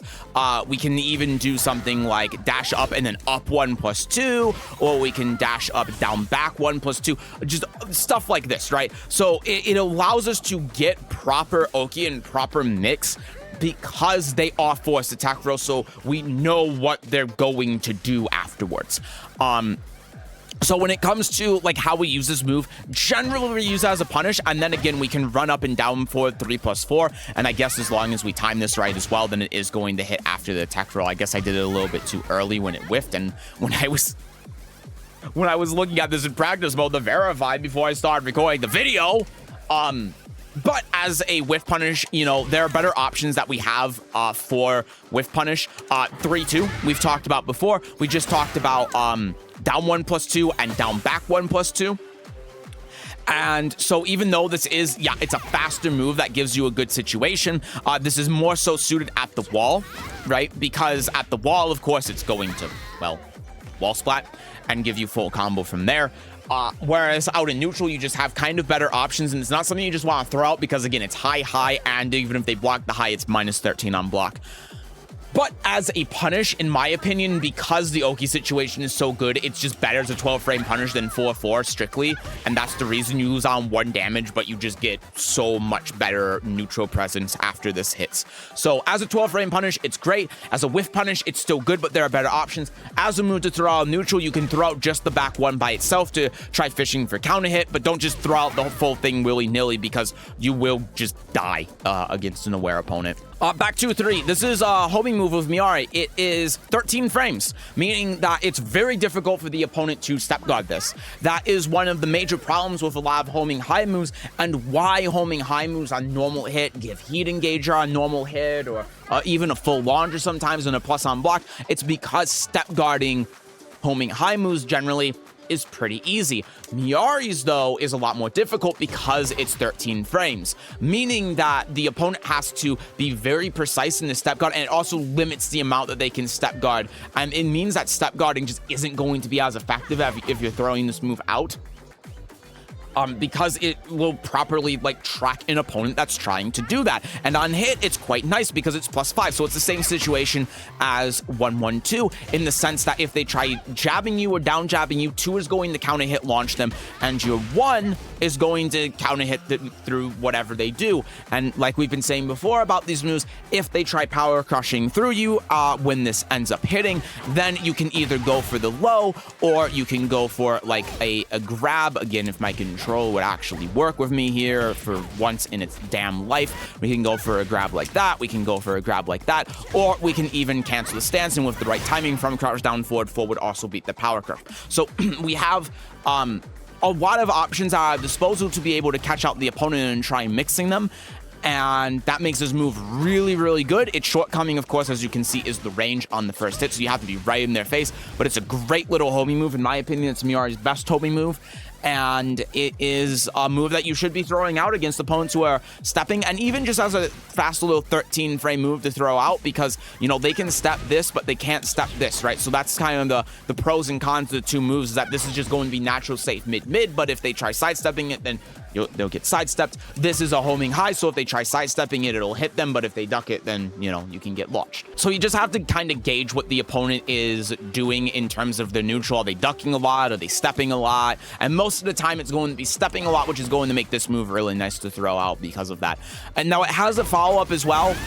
Back 2-1-2, last hit's a high. Really don't recommend using it against players that know how to play against Miary well, because it's very telegraphed, of course, 3 hits out of a string with, as you can see, no mid mix-up afterwards.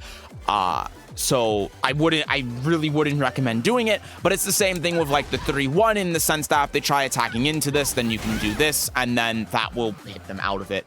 It's not going to do anything special on counter hit. In fact, it's not even natural the second hit counter hits. However, it can wall splat, so that might dissuade them from attacking if you do it, but again, it's not something I really recommend just because it's so risky. Back 3-4-2, this move is strictly only used in combos. This move you see a lot in combos. This is Miary's, like, ender after a tornado that she uses. You can only use this move in combos because second hit is a high -5 on hit, and then third hit is also high. You can duck it and -13 on block. This move isn't meant to be used in neutral. It's only meant to be used in combos, so don't use it in neutral. Back 4 is great. This move tracks again to sidestep right. You can see in the little text sidestep right. We talked about this a little bit in 1+2 as well. In my opinion, Miary's weak side is sidestep right, because certain moves, a lot of Miary's moves just simply don't track sidestep right, but do sidestep left, like down 3, up 3, down forward 4, down forward 2, hot kick. I think I said up 3. Whereas sidestep right, the only move she really has that tracks there, going to be 1+2, down back 1+2, and this move back 4. And back 4 is great. Back 4 is amazing for Oki. It has great range. It's -2 on block, knockdowns on normal hit. On counter hit, you get down 1+2 guaranteed for 40 damage. This is great with Oki because if we go here, boop, boop, boop, and then we do this, and then boom, then we can try repeating our wall splat afterwards, which makes this great for that kind of thing. If we do a combo like this, and then boom, boom. Oh, wait, sorry, no, that's not the right one. So if I do a wall splat and then down 4, 1, 1, 1+2, and then 3, 1, 2, and then I can do back 4 here and then try resplatting them when they wake up for Oki. And that's one of the things that makes this move really good. It's great as a mid poke. It's great at long range. It low crushes, which is amazing. It's really fast at 19 frames. Only -2 on block makes this move phenomenal. It's just great to use all around. The range on it isn't as good as some other moves that we've seen, but it's still hitting at around range 2. So this is like a mid that you can throw out at around this range. That will give you good Oki afterwards, and again, like walls at the wall in particular, this move is just insanely good. It's one of your best mids, specifically at the wall because of the wall splat and it only being -2. It's absurd. Back 1+2 is just your power crush. There's nothing special about it. It's -13 on block, 18 frames. There's nothing special. Nothing to really talk about here. It's pretty standard. Back 3+4. This is mainly what we're going to be talking about this in heat. Back 3+4 goes into essentially the wall jump stance here, and then you can follow up with the 4. And if you follow up with the 4, you can go into stance afterwards and then try forcing an Oki setup. You can also jump side to side as well. So something that's really important to note about this move that I talked about in the beginner's guide, this looks like a giant back sway move that's going to avoid absolutely everything. It doesn't. The frames to actually be able to get away from the opponent are actually quite slow. So if I set up the opponent here to, I don't even know what this is set to, but it's going to catch me no matter what I do here. Just like jab and then whatever they do here, if I could set them to punish. I guess there on hit when I'm +8, it works, but you can see if I try jabbing and then doing this, I end up getting floated out of it. And this is true if I go in any of the odd directions as well. So if I do like this and then I go here, you know, even when I'm +3, I'm still going to get knocked on my ass. And so that means that kind of what you use this move for is when you're out at long range and you're trying to approach the opponent, right? So, or the opponent's trying to approach you. So if I'm out here and my opponent goes in and does something like, yeah, let's just say my opponent is going to go in with something like this, right? And I know that they're going to, wow, see, that's still caught me. This is what makes this move quite difficult to utilize. But if I know my opponent's gonna come in, that's what I can use it for. I can use it to just very quickly get out of that situation and then try punishing them with the follow-up attack. That being said, it's a little bit gimmicky. Now, one other thing that you can do with this as well is if I know my opponent's going to try doing like a running move or something, right? And I don't know if they're going to do the mid or the high or whatever, but I know they're going to come in and approach me, then I can go whoop and then punish them. That's another thing I can do, but you could see just from that one instance, I barely didn't get hit by the opponent. So the range on it is also quite poor. The startup is poor. The follow-up attack range is poor. The opponent has to approach you in order for you to be able to use the move. And that is what the cancel is for. So I can go here and then I can go on to the spear afterwards. So I can do this, and then I can continue afterwards. But the more I play Miary, the more I find that doing this is very gimmicky in a lot of instances because the opponent will just hit a button and knock you out and then float you or counter hit you or whatever. And so because of that, I feel like this move is in a really weird spot right now where it's like, yeah, it has its uses and it's cool and whatever. But I think in a lot of the time in an actual game setting, it's a little bit too gimmicky to be that useful. I think that most people that are going to be watching this are starting out with Miary. Most of you all that are watching this video are watching this video because you're trying to figure out what moves are good, what moves are bad, what situations you can maybe use these moves in, etc., etc. And I think for the majority of the people that are watching this video, this is a move that you just want to ignore because this is a very, very, very niche neutral tool. And it is good in its specific niche. The specific niche that this move is used for is stopping an opponent that's approaching you. This is because the range that you get from doing this is better than backdash. That while running 2-1 example, like here, if I try backdashing out of this, I can't backdash out. Look, I'm even back here and I can't backdash out of this. But if I do the back 3+4, depending on range, I can. And if they end up not doing anything, I can still go in like into stance and I still have presence in neutral. But even then, as you can see, the problem with this is you really have to know the range because if you don't, then you will still get hit out of it.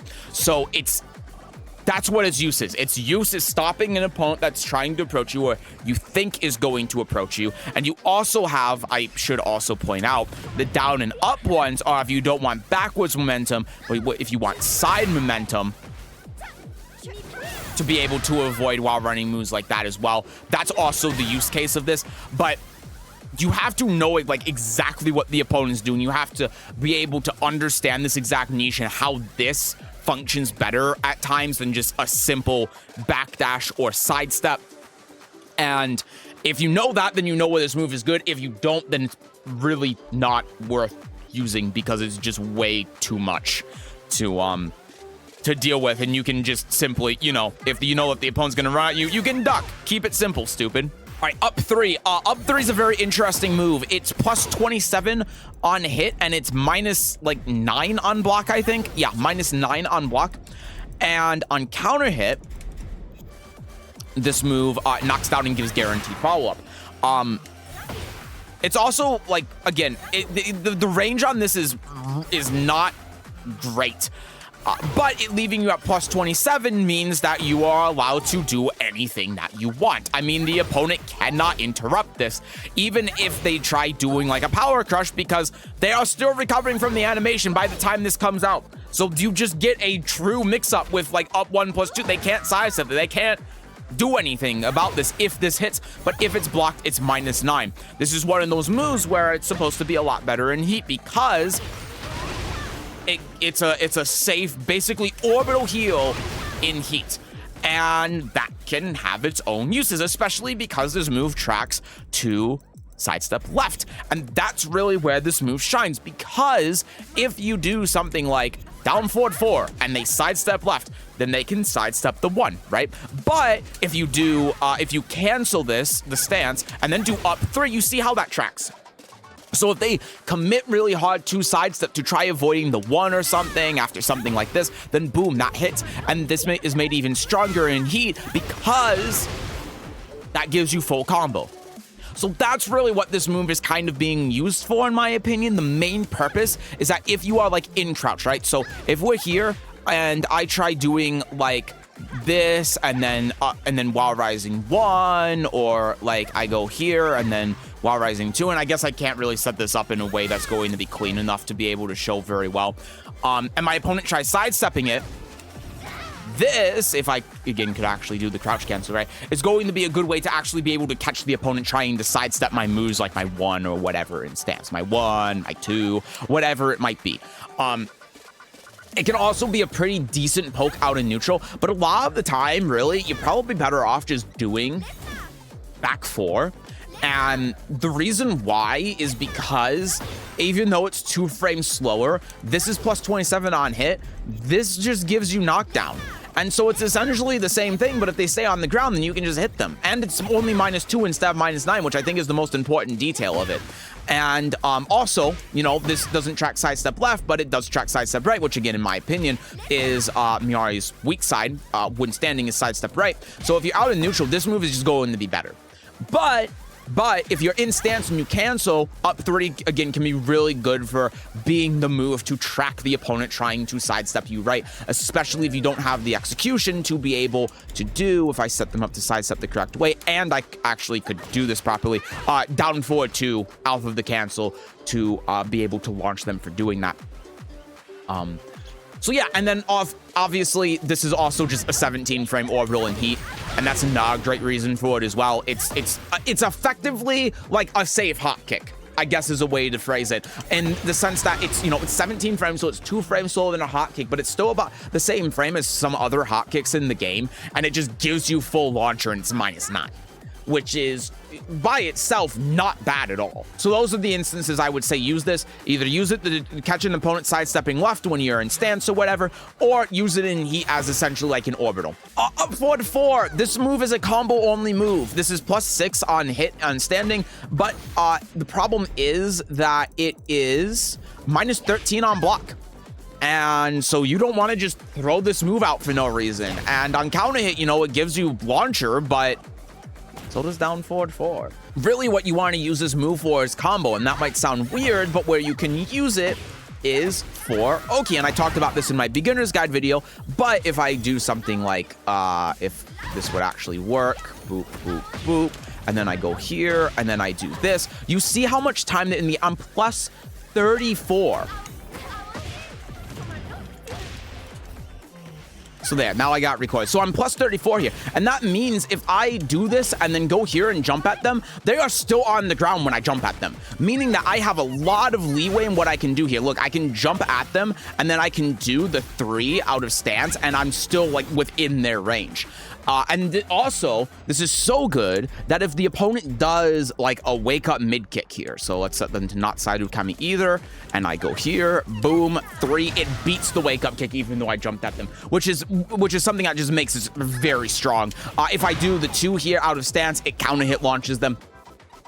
And I think that the intention of this move is supposed to be a combo ender so that you get really good Oki. I think that's the intention behind it.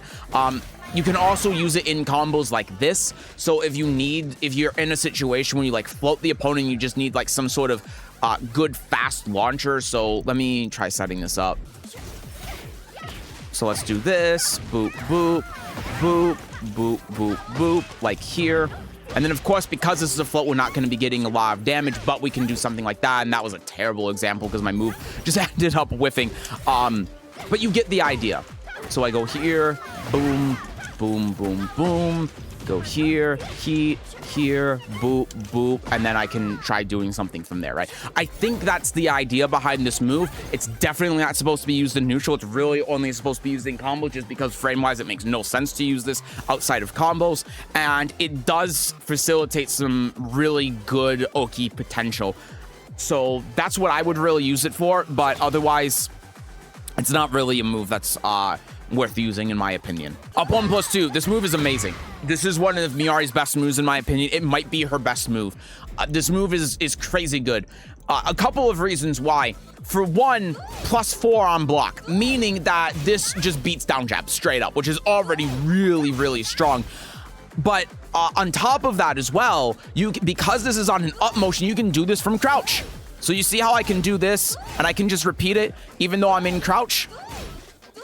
Because it's on an up motion. It does 4 chip damage, +4 on block, and because it leaves me in crouch, I can do that on block, which is already really good. But then on top of that as well, if my opponent blocks, like say this, and then I go into here, and if they try crouching because they think I'm going to do like the 4, so let's set them the crouch block. So I go here, and they think I'm going to do this, and they try blocking it. Okay, great. So now what I do, instead of doing 1+2, which is what a lot of people I see doing, they do this and then it's like 42 damage. Okay, whatever, you know, that's fine. I can do this and then boom, 42 damage, but heat engager as well. Really crazy stuff. And then when you mix that up with like the back 1+2 we talked about before, so we could do this and then boom, boom. And this is, in my opinion, the cornerstone of Miari's offensive capabilities.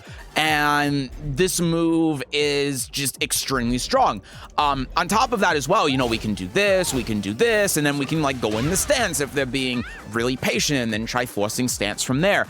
We could go here and then we can do plus frames with like while rising 4 if we want something, or 3 if we want something faster. Obviously the frame shots we just talked about, or we could try going into stance manually like that. We could do this and then sidestep 2 into here and then boom, and then if I could actually do this right, and then here and then here and then here and then here, and you see how the chip damage and the plus frames just continue to pile on. This move is very strong. I think this is really good, and on top of that as well, look at the range on this thing. Look at the range. It's 2.6. It's crazy good range. You can just throw this out from anywhere. It's like, oh, well, deal with my plus frames now. Deal with my plus frames now. And this is why I was talking about down 2, how down you have other options in down 2 that are just better. This is one of them. It's faster, 22 frames. It's 4 frames faster than down 2. It leaves you +4. It leaves you in crouch. From crouch mix. Stop doing wake up kick. It's a great just move to use all around, right? If we do it out of stance, we can, if we do it out of stance, we can use it there. We can use it out in neutral. We can use it to help with our frame traps. We can use it for mental frames. We can use it to try getting the opponent to keep stand blocking so that we get this, or sidestep so we get this. This is the move with Miari. This, in my opinion, is Miari's best move, at least as it is right now. Obviously, as people continue to play the character and discover the character, is going to be more nuance with her. That's going to allow people to find different setups or different utility with moves that might make this move not as good in the future. And in the same vein that right now everyone's using like this move for plus frames because it's +6, but really I personally think that this is just better than doing that, because you just get more for it on hit, and it's also faster and more versatile. But you know, there might be something else that's found that makes it so that maybe this is better. I don't know. But right now, this is just an insane move. Your capital punishment is crazy good. Up forward 1, combo only. -15 on block. This is combo only. It breaks the floor. So that's a good part about it. But it's combo only. All right, one other thing about up forward 1 as well that I think is important to talk about is what you do after it hits, because after it hits, you're -5. So if you try doing like a down forward 1, it'll trade with a mid wake up kick, and that means you don't have a lot of options. So what do you do after you end your combo? And you know, let's just do the combo, right? Let's boop, boop, boop, boop, boop, boop, boop. Now we're gonna do this. So like, what do we do here? You know, we could like back 1-4 for a bit of a gambit to beat Wake Up Kick, but, you know, that's really risky, of course. We could 1-2-2. Okay, we can't even 1-2-2 for counter hit. Okay, enough of the song and dance. You saw it right there. Wake Up Kick whiffs.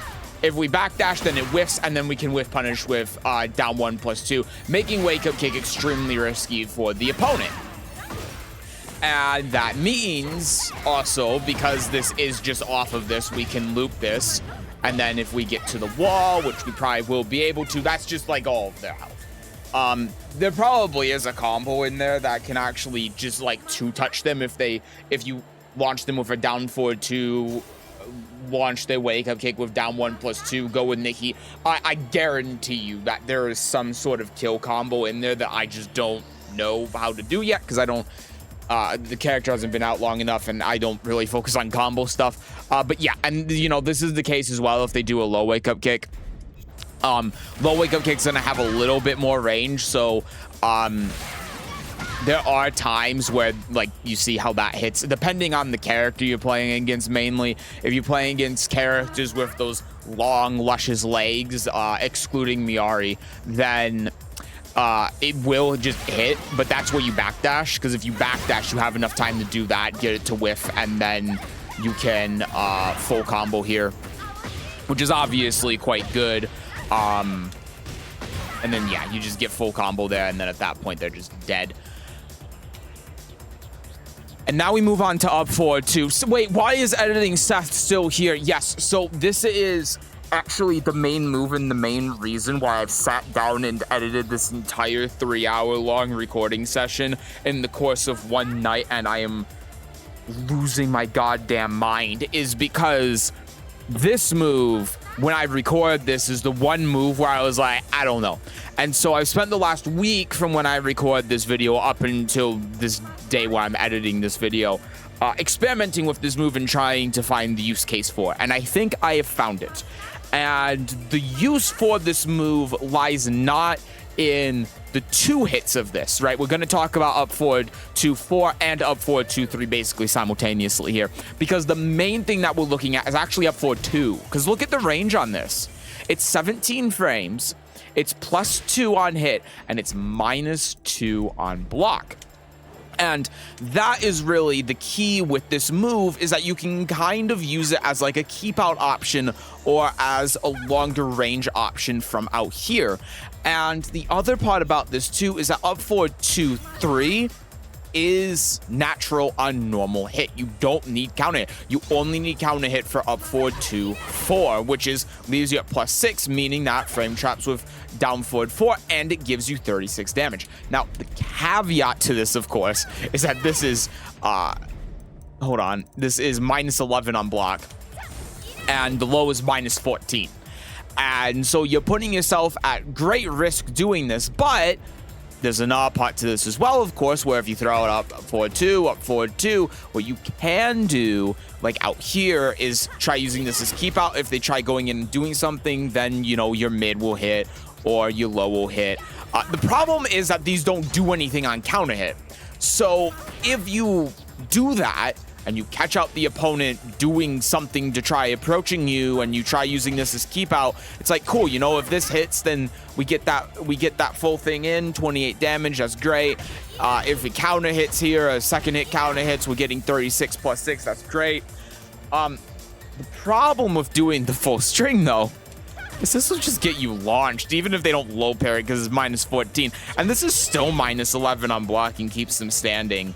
So we're committing really hard to a move to try counter hitting them and getting like a small little nugget of a reward, when a lot of the time we could just down forward 4. But again, the difference is that if we just down forward 4 and whiff it out here, we're dead. But when we do this, we have that threat of the second hit to kind of keep us going. And I think that's the intention behind the move. Now, I've tried experimenting with it. I personally don't like the move. I just think that it's too great of a risk for what it does. But again, I think there's merit in doing the first hit. And here's the second part of this as well. a lot of moves out here with Miary will whiff, right? A lot of your moves are going to be like -2 on block out at like this range where this will hit will whiff. Like even down forward 4 is going to whiff at this range where up forward 2 will hit. It has very decent range, and like obviously your jab's gonna whiff here, your 2's going to whiff here again, your down forward 4 is going to whiff here, and so a lot of the moves with Miary that are going to actually connect here going to be like forward 4, right? And this string is -9 on block. I need to actually set them to stand block to demonstrate that, but this is going to be like -9 on block. Down forward 3, -9 on block. Forward 3, -9 on block. Are you seeing the pattern here, right? Most moves that Miary has out at this range are either going to be -9 on block or super slow and linear, and even though they might not be -9, leave you open to getting launched. Up forward 2 is different in that instance where it gives you a move that you can use at mid-range that's only -2, meaning that you're not completely out of it, and it puts you right at close range where you can do something like this and then try going for, if I could actually get the timing right, from crouch down forward 4 or something like that, right? They try down jabbing you here, you have up 1+2. You could even do like orbital, not that I necessarily recommend it, but you can. And even if you do this into like back 2-3, this will trade with a 15 frame, which obviously is like bad if they hot kick, because if it trades with hot kick, you get launched. But if they try doing like a low or something, for the most part, as long as it was in high crush, it'll catch them doing that. If they do some sort of slow and mid, it'll catch them doing that. And so you get more options. On top of that as well, you know, if they do a 13, if they do a down forward 1 after this and you do 1-2-2, that'll just counter hit them. So I think that the merit and the utility in this string is just off of the first hit. The rest of the string, it can serve a purpose in the same way we've talked about like this one or not that one, this one, where, you know, they can stop the opponent if they try immediately attacking into you or whatever, but you're leaving yourself more at risk than you should when we have other options at our disposal outside of finishing the string to utilize that. Same thing. And in this case, it's like, again, if they do down forward 1, that'll just beat it, like 1-2-2. So the other part about this as well is that like you can also just choose to finish the low. And if they, and even though this is a 31 frame low, I found, especially because a lot of people don't use this move, that even at GOD rank, people won't block this, even though it's 20. Sorry, the mid is 31. The low is 27, and a lot of people won't block this just because they're not used to seeing it, because no one uses this. And this also means that you could just throw this out as a cheeky little low, and if the first hit connects, boom, it's natural, and that's also all well and good. But again, main purpose of this, in my opinion, is having a move that you can use out at this range to be able to approach the opponent, and also leaves you only at -2, meaning that neutral is basically even, and no one really has control of it yet. And I don't know if it's good. I'm just gonna be honest with you. I've tried using it. I don't like it right now. Maybe as I use it more, I'm going to like it more in the future. But you know, at the end of the day, this is Miary's move that she stole from Eddie. I mean, look at this guy. Look at this. It's a spitting representation of this. And we all know if you're taking a move from Eddie, it's probably not that great. Anyway, I think this is the last interjection from me for the rest of you. Thank God. I'm going to go to bed before I finish editing this. I know none of you care. I'm going to go to bed before I finish editing this. Take it away past Seth, who has gone through a 2.5-hour recording session at this point, is questioning all of their life decisions. Not like me. Up forward 3, this move is great. This move is just very active, very long range. Even if the first hit ends up whiffing here, even at like range 4, you can see that mid is going to end up connecting. And because of how active it is, it's 36 frames of active attack frames. I mean, what do you want me to say? It's also 24 damage. It's safe on block. It's not even -9. It's -7. And so if they try doing a down forward 1, then you can actually sabaki it afterwards. Not that I would really recommend that, but you can. And on top of that, it just gets better in heat because it's +4 in heat, which is great. And it wall splats in heat to the side. So if we're out like here and I'm in heat, and they get hit by this, guess what? Bop, bop, bop, bop, bop, and I get full combo. This move is an amazing mid. It's, in my opinion, like her best mid that she can use from here. I mean, it's high mid, but that doesn't really matter. No one's going to duck the first 2 highs and then launch it before the mid comes out. It's just not going to happen. It may as well be mid as far as I'm concerned, unless they like duck and rage at you or something. Especially because it's airborne, so they can't do like a from crouch low in order to be able to interrupt you before the mid comes out.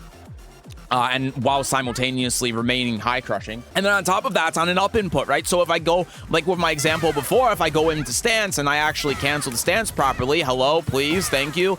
And I didn't do 2, okay, let's try that again. Then I can do this while in stance as some sort of like low crushing mid attack. And that also makes it quite nice as well. And it's fast. It's 18 frames. The way I see it, this is one of her best moves in heat. Just because, again, it's +4 and it doesn't even use a lot of heat either for what it is. It's +4 and it uses like 25%, but that allows you to be able to just continue your pressure with the plus frames with like heat smash or something. And if they try jabbing you out of it, down back 4, counter hit, etc, etc. And out in neutral, it's a great button if you're just like out here and you're like, I don't know what to do. Up forward 3.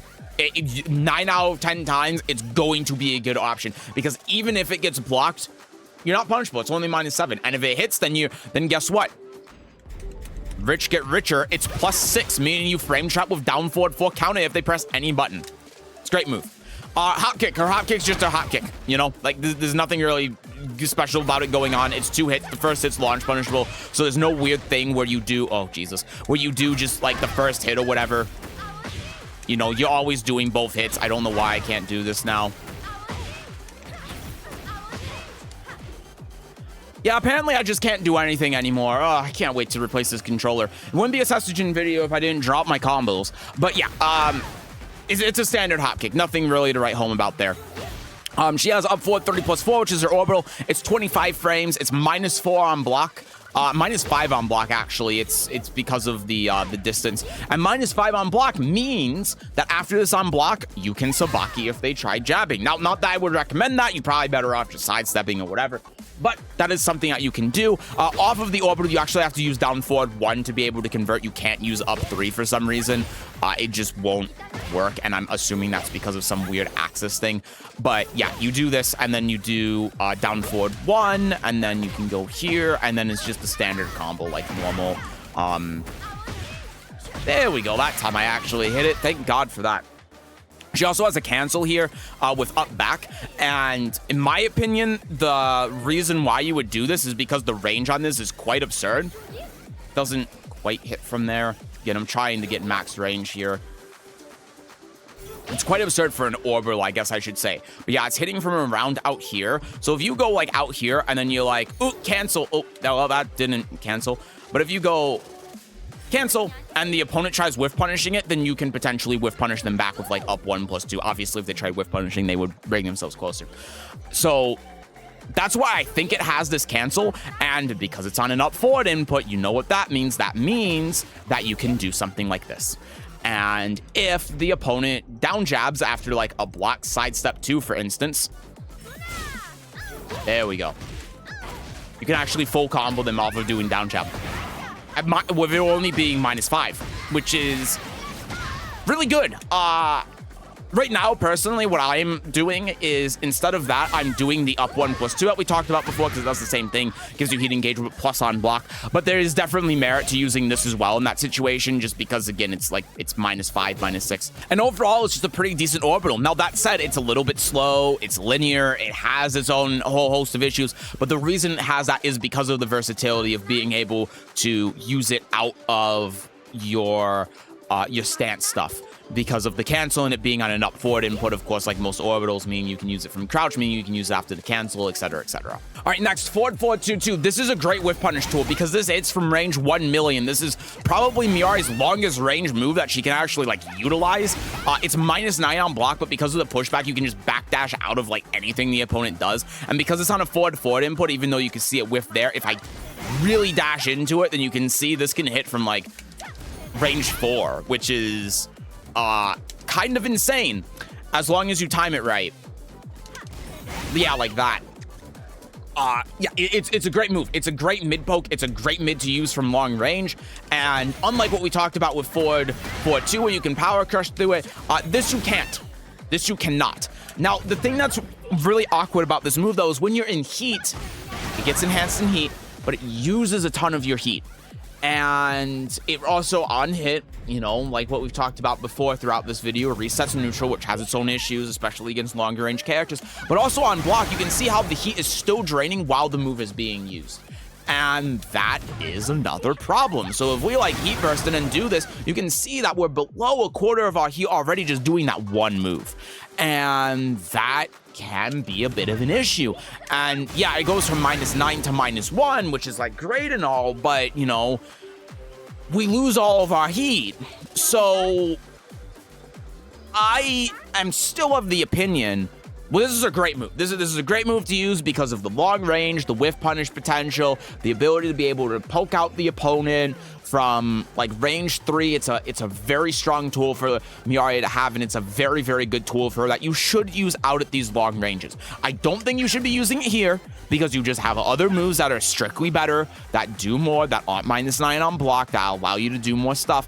But part of what Miary does is that she's versatile. She has stuff at every range, and this is like your long range approach move. It's really, really, really good for that. The problem though, I think that you actually should avoid using this move while in heat, because in my opinion, it just takes up too much heat and it doesn't change the properties on it on hidden heat. All it does is do more damage, which is like whatever. No, cut this guy off. Let's talk about forward 2 in heat. This is a not move I've been experimenting with since the time I recorded the video about a week ago, and with all of these moves that I'm saying like aren't very good. Okay, not all of them, but a lot of them I'm saying aren't very good in this situation, that situation. Forward 2 actually has a lot of merit in heat that I didn't realize until I've tried using it more and trying to come up with setups for it. So the problem with it, of course, is that it takes up a lot of heat, right? And it's -1, but it's -1 with pushback. So you see how much pushback is here. If I try doing like down forward 4, sure, like that'll end up hitting. But if I try doing some of my more like close range moves, like actually, yeah, down forward 4 out here will whiff. So it kind of depends on where exactly you hit this move from. But it has a lot of range. It's really good, obviously, for wall splatting, and it's good for approaching. And the important part about this is that Miary doesn't have a lot of moves from long range to approach while simultaneously like keeping her in control of neutral. If they get blocked, then she's just -9, right? This is something I bring up at one point in the video. I'm actually recording this after I woke up and just streamed because I was using this a lot in viewer games and found a lot more merit in it than I originally thought. But like this move, you know, -9 on block. If she does this normally, right, -9 on block. So a lot of these moves that she's using to actually approach from this range are so minus that when she does get in, it's like, well, now it's over. And he kind of fixes that problem for Miary with forward 2, because this is a good long range move that she's already going to use to try getting in, but because it's only -1, gives you a lot more leeway in how you approach the situation afterwards. On top of that as well, you know, it has less or more pushback when in heat, which is actually a benefit for Miary in this situation because, you know, here it's -9. If it had a little bit more pushback, Miary could more reliably just backdash out of options afterwards. But obviously, it's much harder for her to when there's less pushback. But also, there's some setups you can do here, even though this is -1, because of the pushback. So, for example, we can do this, and then we can just do this. and then that's +4, and that's a way for you to be able to get in. Now, it's going to use up a lot of your heat, but if any of these connect, it's doing a lot of damage to the opponent, and it gives you 2 really solid options to be able to approach, and forward 4-2 just kind of complements that entire thing. Let me put the opponent in heat here real quick to demonstrate how this will work. We do a sequence like this, boom, boom, boom, boom, and then we're at just the right range where we can do that, and then we can go into that. So that's a sequence that you can do with Miary to enforce this offensive pressure, and you can see at full heat how much this uses and how difficult this actually is to be able to get around. And then, you know, you can throw in some moves in there as well, like you could throw in up 3 instead. So if I hit heat engager here and I do boop, boop, boop, boop, boop, if they would actually defend. Sorry, I'm in the wrong mode. So we do this, and then we can do something like this, and then we do this, which is just in range. And then we could do this if we want to, right? If they try crouching for, say, like if we do use opportunity, use down back 3. And if they jab into us at +4, then down back 3 will obviously counter hit launch, right?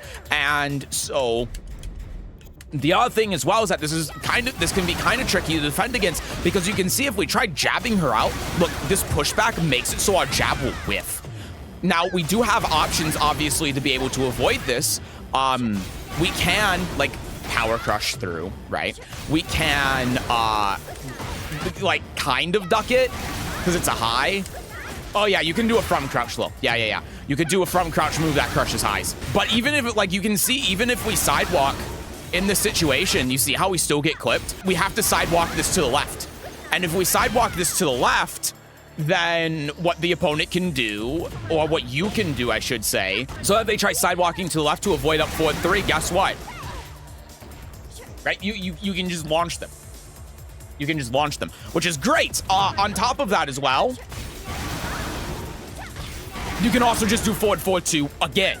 And so there's a lot that we could go over on this move. Honestly, like, I'm almost tempted to make a video talking about Miary's heat and use this as one of the main talking points, because it is legitimately really strong. And just the sequence forward 4-2 into up forward 3 is very hard to counter. And then even from like this point, when we're here at +4, again, if they try jabbing, that's just gonna counter hit launch them. If they try down jabbing or they sidestep left, then up 3 is going to catch them. Oh yeah, that's another thing as well. If they try sidewalking to the left, which I completely forgot about until now, but look, that tracks left. So that's another thing you can do as well after this. If they try sidewalking left to avoid the dinky little up forward 3, then they can get launched by like our up 3 or our down forward 2. There are a lot of layers to this, and I still need to explore the move more, but there are a lot of really interesting setups with this move that make it worth using in heat, despite the cost it takes out of heat. And on top of that, it's just going to make your approach bad, because now you're not having to deal with approaching with a move that's -9 on block. So there's a lot that you can do with this. It's very good in heat. I've completely 180'd my stance on this from it being like mediocre to bad in heat because of the amount of heat that it uses to actually being very good, mainly because of the -1 in pushback. So depending on like in the future how they change some other moves that Miary has to be able to convert off of that, it might not be as good, but as it is right now, it's actually quite strong, and in my opinion, it's worth using. But yeah, so overall, and I'm changing the entire endpoint of this move as well, because obviously I've talked a lot about this move in heat because there's just so much to talk about. It's actually so much depth in it that I'm discovering. It's crazy. But in general, like with forward 4-2, you're using it out at this range, right? It's a great move to approach. It has a lot of range. It's -9 on block, yes, but it's one of your best moves to approach because it does good damage. It knocks down, it wall splats, and in heat with it being -1 and having more pushback, there's a lot of setups you can do. There's a lot of ways for you to be able to continue your offense at medium to long range with this move that you don't get outside of heat or with other moves that Miary has out here, which makes it very good both in and out of heat. So the way that you utilize it is going to vary a lot. There's a lot of different situations and scenarios with it that can enhance your neutral presence when you use this move properly. You just gotta pay attention to your heat and figure out where those are. But if you use this move correctly, it can be absolutely devastating and really hard for the opponent to deal with. Forward forward 3. This is Miary's mid-homing move that she can use as an approach. It is -9 on block. It is off of a forward forward input, so just like forward forward 2, you can use it from quite long range to try approaching. And just like a lot of these moves, you know, it's pretty standard that this is going to be safe. It is +6 on hit, meaning that you get a frame trap with down forward 4. And that range is going to make this really difficult to actually do. Yeah, I guess we can do like forward 3 plus forward 2. I don't really know a better way to be able to convert off this right now because the up 3 is whiffing here. But yeah, I mean, it's all right. You know, it's all right as an approach tool. -9, +6 on hit, 20 frames. It's not bad. It's in a similar way as, you know, forward forward 2, except the difference is that it does less damage. But if the opponent tries sidestepping for, like, if they think you're going to do while running 2-1, then forward forward 3 is obviously going to catch them doing that, so you won't get stepped in and launched. It serves that niche. It serves that purpose for being able to approach an opponent who's very step heavy. While you're just like up here, it's really not useful because not only do you have like down forward 3 or something like that where you don't have to do a forward forward motion, you also have back 2-1 that we talked about before. You have better options just in general. You have, like, if they're stepping right, you have 1+2 at closer range. So forward forward 3 isn't great in my opinion. And even if you're like out here and running, you know, you can run up and let go and do 1+2 to try catching them sidestepping right or whatever. So it's not a great move, but it does serve a specific purpose out at this long range to try hitting an opponent who, again, is trying to like crouch under you while running 1+2 or sidestep down the forward forward 2 or whatever. If you really just want to try getting in on them and hitting them with a mid poke from long range. But generally speaking, this move isn't great. Again, it serves a specific niche, but outside of that niche, it's not really usable and you have better options. Her unblockable, this is a move I'm sure has some sort of setup. I don't think anyone's discovered it yet, so we're not going to really talk about it. If there are unblockable setups that I discovered with Miary, I'm sure I'll make a video about it, but right now there's just nothing going on with this move. As far as I'm aware, that makes it very special. Core circle forward 1, this is mainly used for follow-ups after something like while running 2-1. We can do it like that, and because it's a core circle motion, you can do it from crouch. So if I go in the stance here, I can down back core circle forward 1, down back, of course, to cancel stance, and then the core circle forward 1 will connect. It's great for stuff like that. Post heat dash as well off of like 3-2. This is going to be your follow-up for that. And while you are out in neutral, this also has decent range, so it can wall splat as well, which can make this quite a nice tool. It's a little bit farther range. It's actually quite a bit far range than back 4. So if there's a wall that's a little bit far away, this can be good as a way to be able to whiff punish and then wall splat in situations where back 4 won't. The caveat is that this is -9. So in short, this can be a good, like, it's a follow-up tool, and it can be a good whiff punish tool, potentially, depending on where the opponent whiffs and how you're trying to whiff punish them for a wall splat. But outside of that, it's really not going to be used for anything else. It's not going to be used like outside of the wall or anything like that, because it only does 25 damage. Why would you do that when you can hot kick, you know, for a whiff punish? So yeah, that's pretty much it with that move. While running 2-1 is +4 on block, meaning that if they try doing anything, I have them set up to down jab right now, you can see.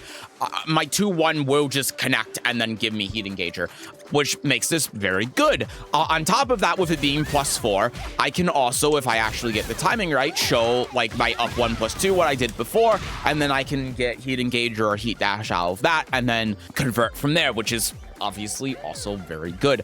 This move is just like all around a great approach tool. You know, on normal hit as well, if I set them up to actually get hit by this, it does a good chunk of damage, 46, because I get that guaranteed follow-up. It also wall splats, so I get full combo off of this.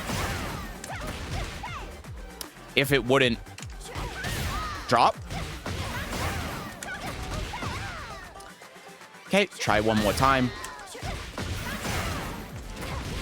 There we go, for 64 damage, which makes this really great for pressure out the wall as well. And then with everything else that we talked about as well, with like forward 2, right? That also is going to wall splat.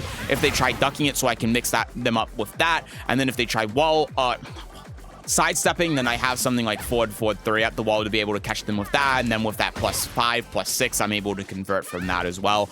So this is just a really great move to be able to complement Miary's long-range game with something that's actually plus on block instead of being -9 on block, like forward 2 or forward 3 or forward 4-2 or 1+2 is her other move she has to be able to approach an opponent from this range.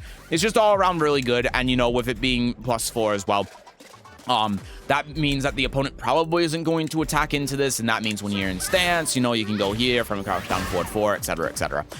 While running 3 is more, in my opinion, of like a kind of Oki setup tool. So off of our 12 frame punish, we kind of demonstrated this before.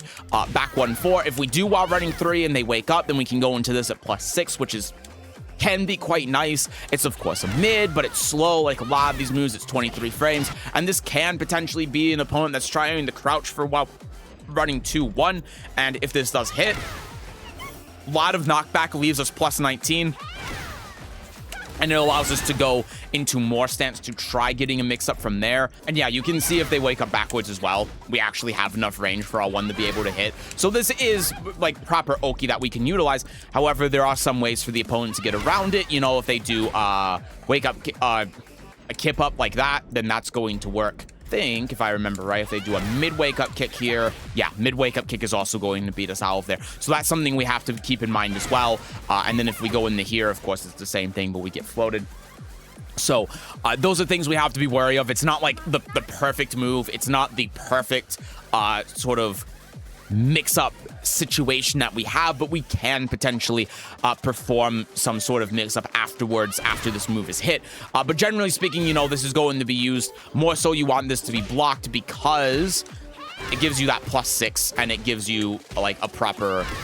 Let me just do it like this. It gives you a proper mix-up afterwards, you know, and it comes with all the same problems as being -6, but we can also just do this and then go from there. And we're finally done with all of the normal neutral moves Miary has, so now we have her 10-string. Her 10-string is nothing special.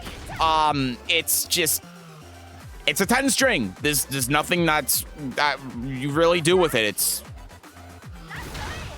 It's pointless. Taunt, we don't need to worry about. Key charge, there's no key charge setups anymore, so it doesn't really matter. While rising 1-2 is really great because it's hit confirmable. And I'm going to be honest with you, in my beginner guide video where I showed hit confirming this, that was kind of staged, because if you set the bot here to just random block this and then try hit confirming this, it's going to be, you can see I already screwed it up there, borderline impossible to be able to do that because you don't have the frames. Instead, what you're looking for is more of a Twitch confirm. You're looking to see like this counter hit, and you're looking for specific situations like here where you can do it. You have plenty of time to be able to do it, but you're not just going to get it by like, oh, my opponent held forward, so now I like get this follow-up. No, like you can see how late I was hitting the 4 button there after doing that with them set on random block. You can hit confirm it in that way, but it is very confirmable regardless. I just kind of staged it in the beginner's guide video to help demonstrate. But yeah, so this is a great move. You know, it's 13 frames, and it frame traps with a lot of stuff that she does in crouch as well. She can also do this like out of her stance cancel, and then while rising 1, right? First hits -8 on block, +7 on hit. So even though on block you're not really able to do much, you can still try to let this second hit rip. The problem though, of course, is that this second hit is -13 on block, so it's quite a risk that you're taking when you do that. But if this first hit hits and you don't end up getting the confirm, that's fine, because again, you're still +7, so you have a lot that you can do afterwards. The opponent can't really do much. And then there specifically after up 1+2, guaranteed follow-up, and any of your moves that you do when you go into crouch, so like down back 3 for instance, frame traps into this. That's sort of the intended design. That makes this move extremely good, because most of the time if this is going to hit, it's because the opponent is going to try hitting a button or doing something, and when they do that, boom, you're going to be able to confirm this a lot easier. And this move is just a great while rising move. It's really, really good. While rising 2, just, you know, standard launcher, you know, again, nothing special about it. -13 on block. It's, you know, it's a while rising 2 launcher. Nothing to really talk about with this move. While rising 3 is 20 frames, +7 on hit, +4 on block, and it is a counter hit launcher. The counter hit launcher aspect of this is particularly what makes it a little bit better to use, but you can see the range on it is very poor. So you're using it like out here to try catching the opponent hitting a button. The problem though is that because it's 20 frames, using this is quite hard, because like if we do this and then we try going into our Wild Rising 3, if the opponent immediately does anything that's faster than 15 frames, then we get counter hit out of it, even at that +5. And if we do something like up 1 +2, for instance, we're only +4. So now if they hot kick us, we just lose cleanly. So that makes this very difficult to utilize. Because of the speed and because of the frames, and a lot of the time, you know, I'm a real advocate for this move, but this is 2 frames slower and gives you more on normal hit. It doesn't give you the counter hit launcher, but I don't see a lot of situations where this is going to counter hit launch, mainly because the range on it is just so poor, and there aren't a lot of ways to be able to set it up. The main thing that you can use this move for is if you're waking up from a face down head towards position, you can, because it's on a 3, you can use Wild Rising 3 on waking up if you tap up, but at the same time, again, because it's -20 and because of the poor range, it's not going to be that great of an option. So I don't right now see a lot of instances where you can do this.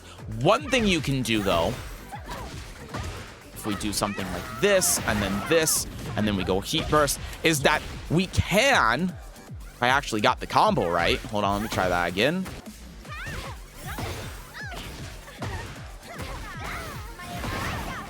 Go here, and then we can do instant Wild Rising 3, and you see how that kind of knocks them down and flips them over, which can make this okay when you're near a wall, but at the same time, like, you may as well just convert to the wall. So I don't know. There might be an application for this move. I don't know what it is now. One thing I can tell you though is unless there's some sort of setup that's discovered with this move, whether it's at the wall, in combos, or maybe even in neutral, it's probably not a move that's really worth considering using.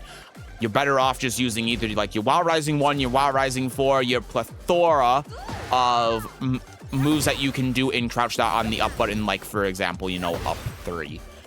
These are just going to probably be better than trying to use this. Because even like with up 3, you know, if I do like this and then, oh, not that, god, 1 frame of down, by the way, this and then up 3, if my opponent tries doing a down forward 1 afterwards, then they get counter hit there, right? So that's sort of the difference, and those strings really matter. And then your Wild Rising 4 is pretty standard, +5 on, +7, sorry, on hit, -4 on block.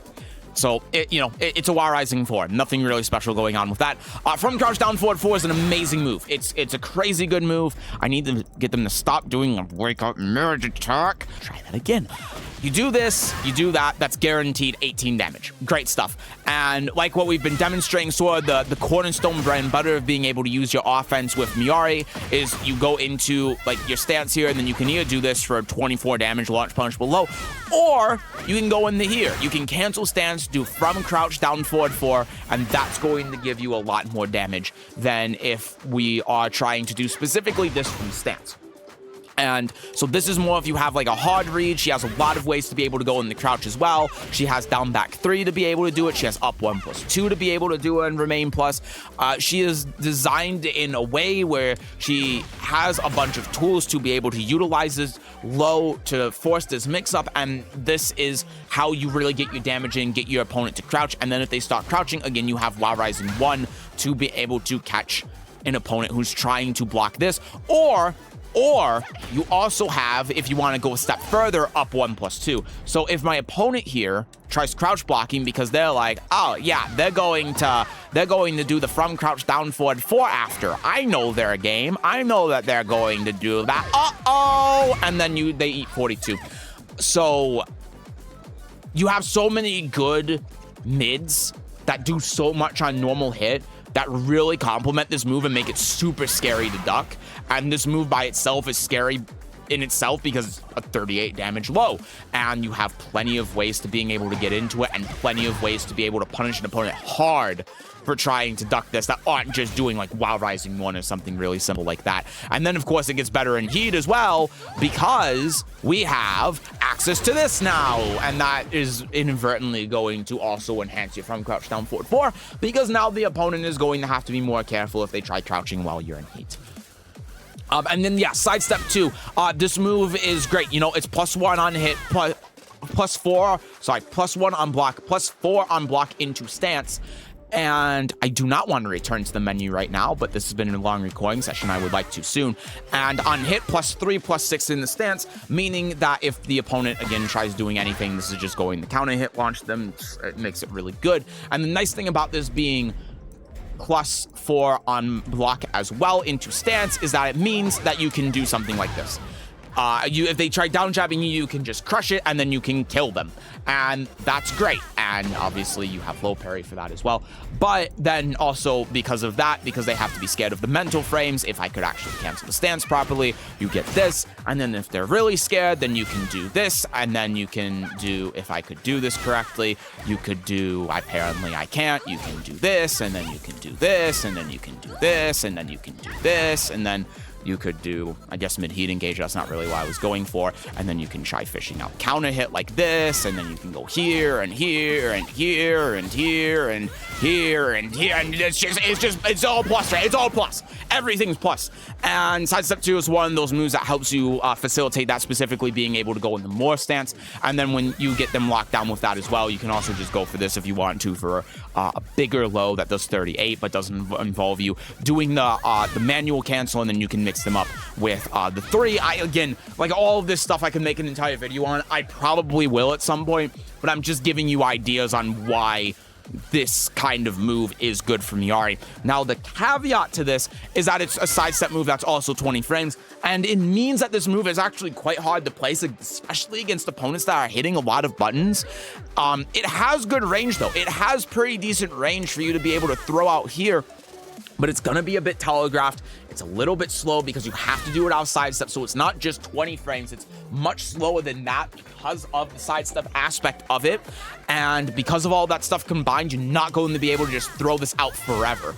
But it's a good way to help you try to lock the opponent down and elicit some sort of response from them. And when they start doing that, then boom, you can hit them out of the 1. And as long as they're not jabbing or down jabbing you, if they do anything else, then 2 is going to counter hit launch them. So you have good tools to be able to deal with the opponent as well. On top of course, if they try jabbing, you can cancel and then launch them. If they try down jabbing, you can do 1+2, or you can do up 1+2 outside of stance.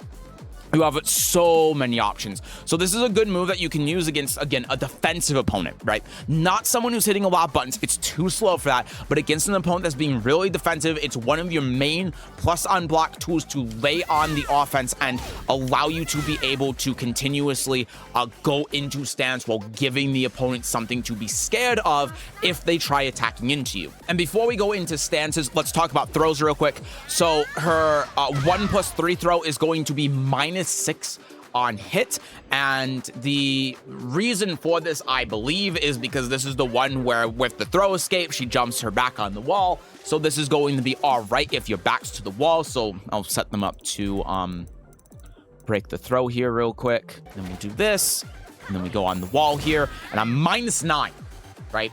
So after this throw gets broken, I'm -9. That makes this a little bit gimmicky. But as you can see, if this throw gets broken, even though it's -9, they can actually block immediately. I don't really have any options that I have to be able to punish them after I break the throw because they go on the wall. You can see I'm trying to do like everything at my disposal to be able to catch them. I just can't. They can block pretty much instantaneously while on the wall, and the pushback means I'm not going to be able to jab them or anything. So that means that I am safe when I do this, and if they try doing a faster move like the down 4-1, the jab or something, that's going to allow me to be able to like jump off the wall and then attack them or whatever. But it is still gimmicky, right? Because then I can like sidestep and I can try playing around it, and there's like a kind of a mind game there. But generally speaking, you know, the opponent can just like hit a mid that they have that's plus on block and then like kill you. So it's not like the best thing ever if you position so that like this situation happens, because it's just not very good. But it can catch an unaware opponent potentially. Now that said as well, normally on break it's also -9, which is abysmal. It's actually the worst throw break frame data in the game, I think. It's terrible. It's awful on break when you're not at the wall. It's bad on break when your back is to a wall, but when your back isn't to a wall, it's terrible. So you really should only be using 2+4. Now that said, this also breaks the floor, and again, it's -6 on hit when this does connect. So that means if they try doing a wake up mid kick, you can see that you can counter hit launch them, which is kind of the idea, I think, with this, is that even though it's -6, you know, -6 while on the ground isn't actually -6. You don't get obviously a guaranteed follow-up or anything, but you can frame trap them if they try attacking you, which means that you are still very much in control of the game. So now that said, if you try doing like down back 3 or something to counter hit launch them with a low, can't do that, right? So you don't get a mix up between that. You can't have your cake and eat it too, I guess, as they say. But like 20 frame down 3 will trade, which will hit them on the ground, and then down back 4, which is a little bit of a faster low, will just beat them out. So those are sort of your options there. As for 2+4, this is more what you use in neutral. It's -3, and it's like a similar thing where you know, if they try doing wake up kick, down back 4 isn't going to work. Yeah, my mistake. I completely neglected that they're in a completely different situation. So here, after this, they're face down, head towards, so their wake up kick is 26 frames. But when they do this, it's different. They're face up, head towards, which means their wake up kick is 18, which obviously changed the situation quite considerably if this throw doesn't get broken. It means that you can, like, down forward 1 them out of this. You can do, like, even down forward 2 should trade here. Boom, like that. But you can't, like, fish for counter hit with down forward 4, and you can't throw out a low, because wake up kick will just beat you there because you're -3. So that's something to keep in mind as well, is that the Oki after this is worse. But to make up for that, the frame data on break, if I set my opponent to break here, is better. It's -6 instead of -9, which is still abysmal considering a lot of throws in this game are -3 or even 0. Like, there are some throws in this game where the person that threw gets essentially an advantage in neutral over the opponent who broke the throw, which is absurd. But it is better break-wise. It's -6, and there is a bit of pushback, so you can try backing away. And then there's 1+2. 1+2 is going to be significantly bad, -3 on break, again, allowing you to be able to back up from here and putting you out of range where you could try doing up 1+2 if you really wanted to. And then on throw here, this one is going to break the wall. I changed the wrong one. This one is going to break the wall, and it's going to be 0, but is going to knock them quite a distance away. So again, your Oki isn't going to be like the best thing ever, but you know, it's going to ascend. Its purpose is to break the wall, and the break data on it is better than your other throws. And that's it. And now we'll move into her stances here. And you know, while we're on the topic of it, let's talk about the wall thing. She can go onto the wall and then press 4, and then she's like +5 in the stance, +2 not in the stance. So it's essentially going to be the same as if when you hit 1-1, 1+2, or something like that. And obviously, the more distance, the more plus frames, but really, for all intents and purposes, it's just going to be +5. What you can also do is try going into stance afterwards, like this, and then try forcing something from there. I think this is very gimmicky.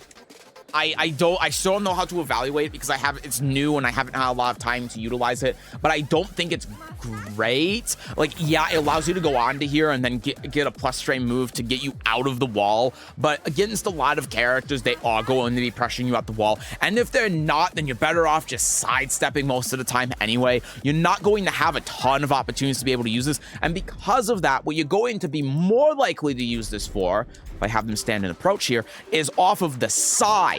This is going to be a much more likely scenario where you can use this. But then the problem with that becomes, well, if they end up blocking this here, so if I set them to not stand and approach, if they end up okay. Try that again. Let me set them to stand and approach, and then let me set them to not stand and approach. If they end up blocking this, it's like, sure, we're +5, but then if they win the interaction, then our back is firmly against the wall again. So, like, I don't know. The pushback on this and using this in the actual game might make it so that it is fine, but then you lose out on the potential of getting the wall. Your back is still to the wall, so the opponent might be able to push you back there. It's just it's a new move, and it's hard to evaluate, so I'm not 100% sure on how to utilize it yet.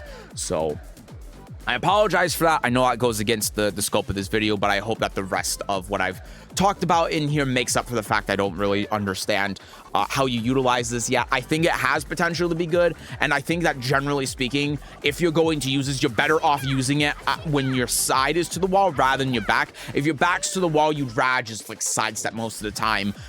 You wouldn't want to do this because, again, you can get hit out of it very easy. And if your back's to the wall, if the opponent isn't pressuring you at the wall, then they're playing wrong. And there's a lot more things going on that you can be taking advantage of than jumping onto the wall. All right, and then finally, let's talk about Miari's stances. And we're going to start with the spear because it's a lot easier to talk about than this stance. And we've obviously been talking about these stances quite a lot throughout this video. But for people that are skipping in the timestamps to this specific section, I'm going to reiterate a lot of what I've said as I've been doing throughout this video, just for the people that are skipping around in the timestamps. So when you go into this stance, everything that you do that goes into this stance is going to be +6, whether it's like your 4-4, down back to 1, down forward to 4, sorry, 2-1, down forward 1-4, down back to 4, 4-4. All of this is +6. And so we're just going to, for the sake of demonstration, choose 4-4 because this is what's going to happen more often than not. 12 frame punish, right? We're going to go into here, and then we're going to do our mix-up. We're going to hit the 3 button. It's very important to understand the counterplay for this first, so you understand that if the opponent, or you, I should say, does this, you just get floated straight up. Like, you get full combo if you do this. Boop, boop. And it's the same with the 4, right? So... And yes, if you watch the beginner guide, I'm reiterating a lot of what I said in the beginner guide as well, but it's the same thing here.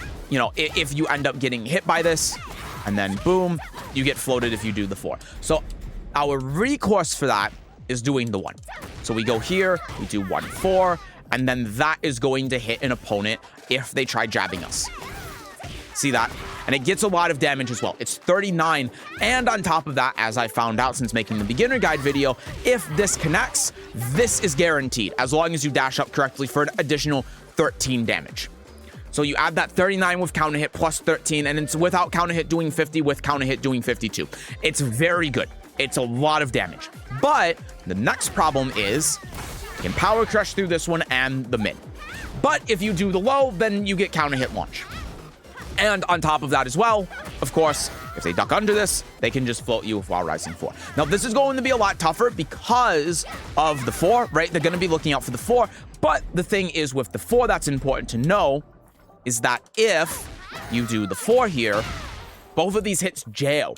So my opponent can go here and then mash out 4 and then be like, oh, I blocked the house sweep, and then launch you even though they mashed the 4. And I'm sure that's the reason why the 4 jails the way it does. But like I said, if they try power crushing you through here, then boom, you get counter hit launcher. So that's what you have to be thinking of when you are in this stance, specifically after punish, or you do any moves that allow you to go into here. When you go into here manually, it's a lot different. So if we say do our sidestep 2, go in here and then go in the stance. Now this dynamic is very different because now you're not dealing with a fixed canned situation with a specific amount of plus strings. Now the whole thing is completely flipped on its head.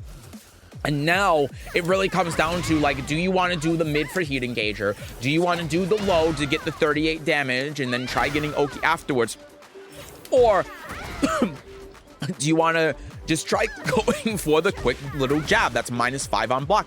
And the nice thing about 1-4 as well, and I know I'm kind of just saying everything at once, so I apologize for that, but the nice thing about this on block as well is that you can still a lot of the time sidestep. So if, assuming I did the recording right, my opponent is like, oh yeah, I'm let me actually block this first. Oh yeah, I'm plus, let me do my down foot. Nope, sidestep. And that is something you really gotta be, really gotta pay attention to, is that this -5 means that, you know, even like with the pushback, that will whiff. And on top of that as well, even though I don't think this is a very good thing for you to do, I'm gonna point it out anyway. If we do this and then we do that, I could remember what I was going to do. Oh yeah, we do this and then we do that, we can actually sabaki if they try punching here. And I almost think this is the intention behind why the sabaki exists, is for these specific situations. Now, I don't think this is good, but you can if they try jabbing or down forward 1 or something, sabaki them afterwards. You're better off just sidestepping, but that is something you can do.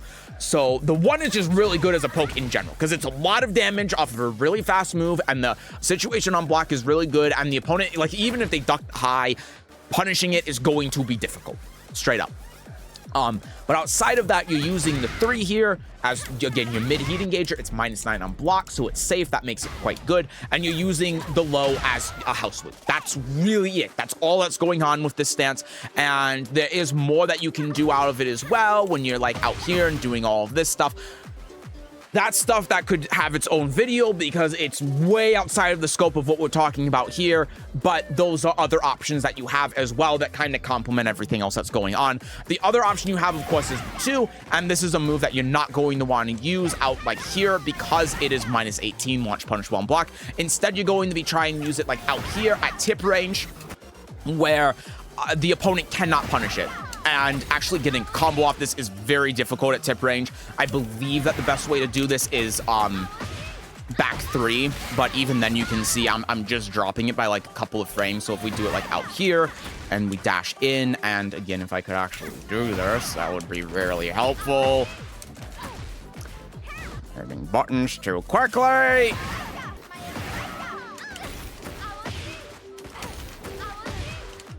Yeah, and then we can do something like that for our combo, right? So that's the idea. If we do this at tip range, then it's going to be very hard. Some characters are going to be impossible to be able to whiff punish, so that's where this comes in handy. But actually getting consistent combo off of this, I still don't know.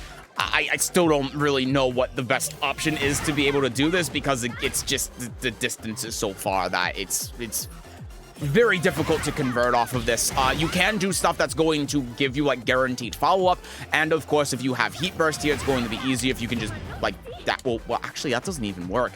Oh god. Yeah, it's really awkward being able to combo off this at tip range. I'm sure there's a way to do it.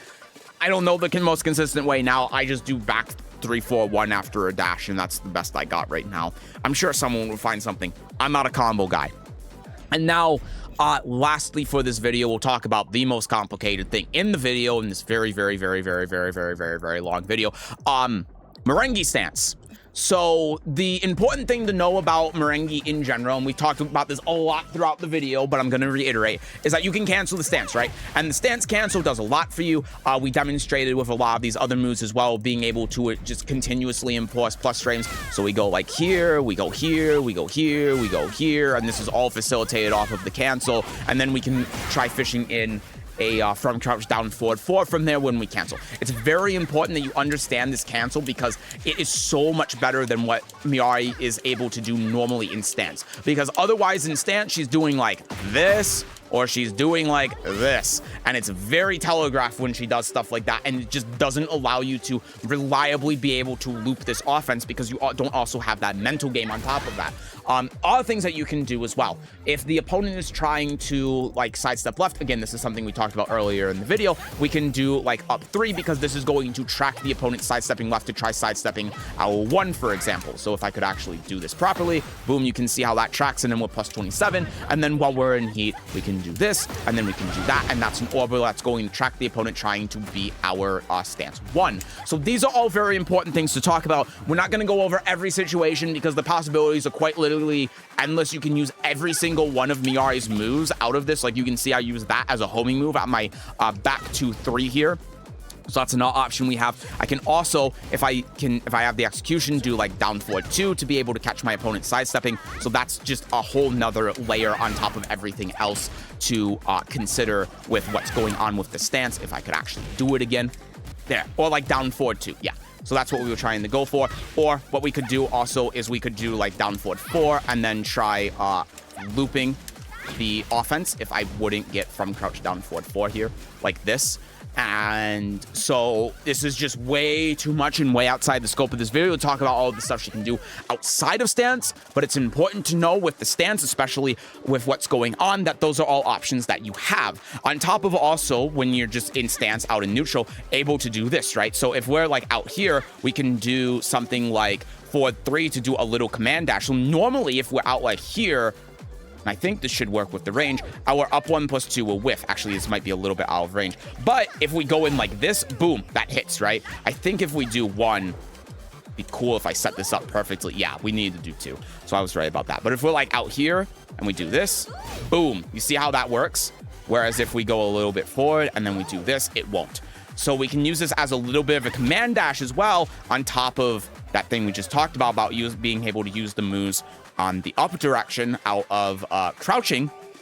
And that allows us to be able to get a little bit more range on these moves that otherwise would whiff to further harass the opponent.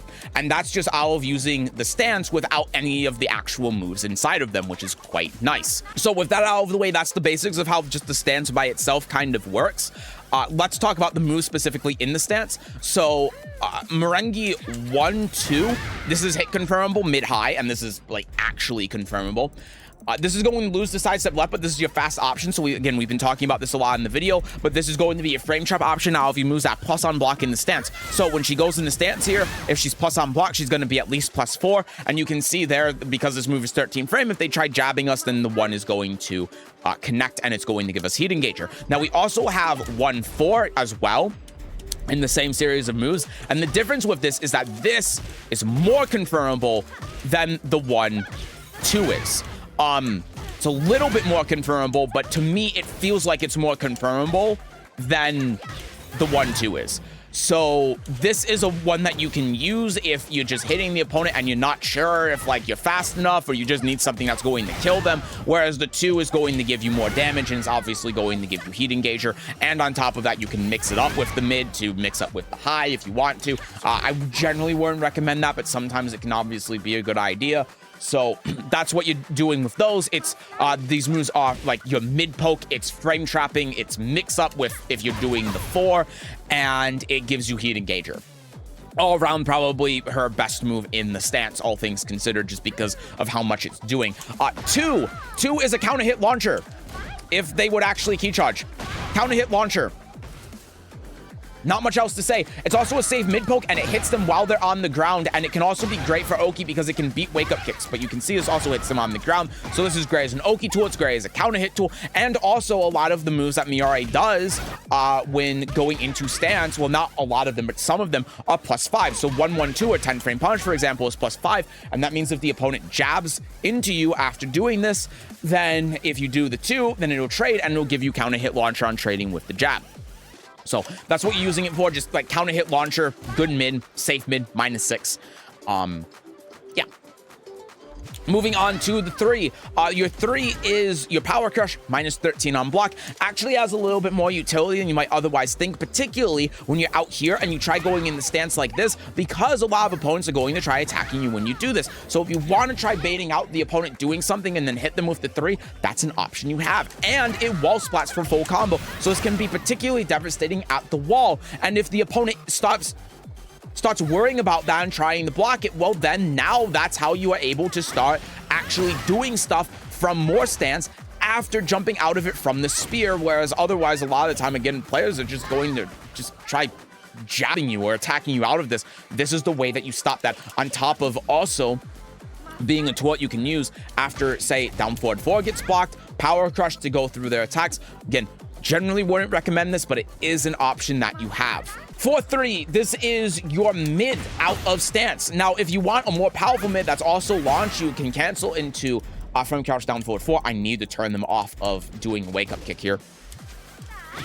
But if you want to keep it in stance, you have 4-3, and this is going to be enhanced while in heat. You have 4-3-1+2, which is going to do 14 more damage. I generally wouldn't recommend doing the heat smash version of this because it takes up half of your heat. So if I do a heat engager here, let me just do this, and then I go in the stance just to show you with a full heat bar. Boom, that's half my heat gone, right? And for 14 damage, is 14 damage worth half of your heat?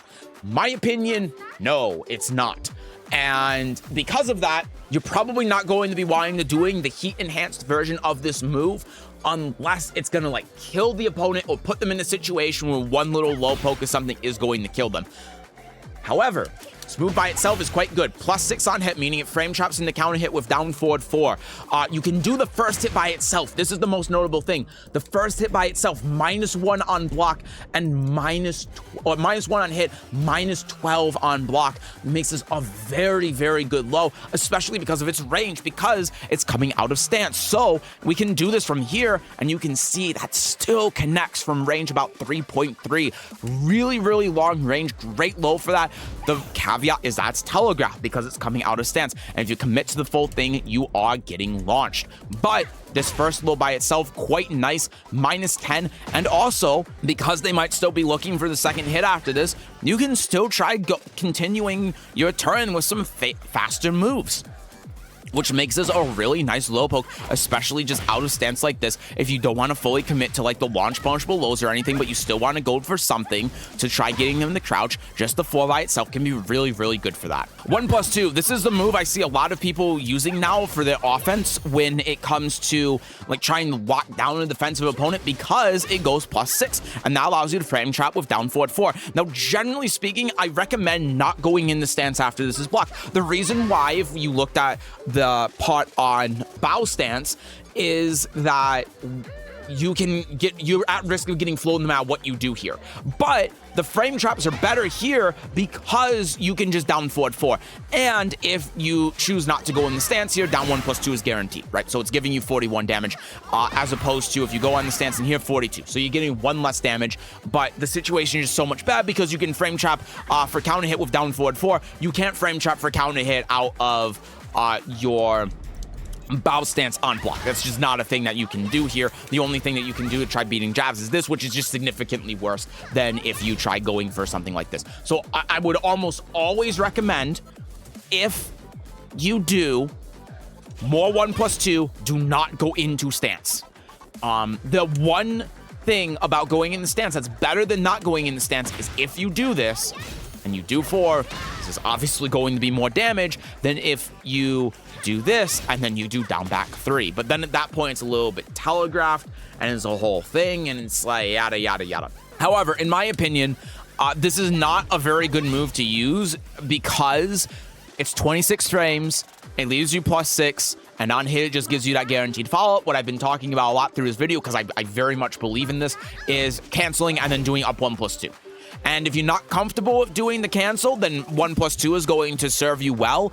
But I generally think that canceling in an up 1+2 is going to be better than using 1+2 in stance, because it's +4 on block as opposed to +6, but leaves you in crouch, allowing you to frame trap with Wild Rising 1. And on top of that, on normal hit, it's giving you that 42 damage plus heat engager, which in my mind is just strictly better. So that's what I recommend doing over the 1+2. But that said, the one thing that 1+2 has over up forward 1+2 is the range. So you can see like there, that's going to whiff. But if I try doing 1+2, little bit closer, like here, no, here, there we go. That's going to hit. So yeah, the range on it might be one thing that's worth considering. But otherwise, I recommend up 1+2 instead. And then we have up 1+2. So the main point of this, people are kind of confused on what this does. The point of this is sort of like your low crushing move you can do from stance, but will also beat down forward 1s.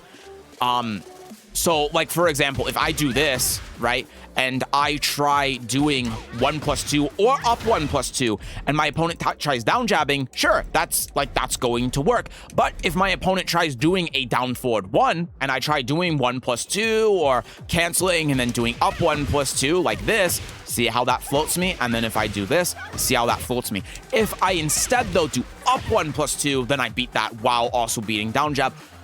At the same time, though, you can just use 1. So it's kind of a moot point. Generally, this is more used for combos than anything. Out in neutral is just like, doesn't really do much, but that is one use case for it, I suppose.